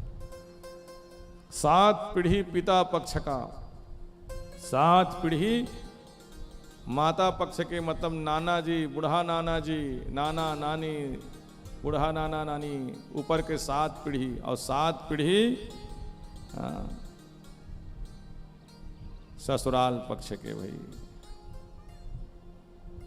क्योंकि ससुर भी पिता तुल्य होते हैं।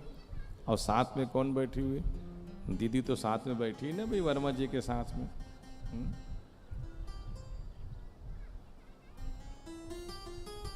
तो 7 पीढ़ी ससुराल पक्ष का, 7 पीढ़ी नाना पक्ष का, 7 पीढ़ी पिता पक्ष का। 7 7 7 कितना हो गया?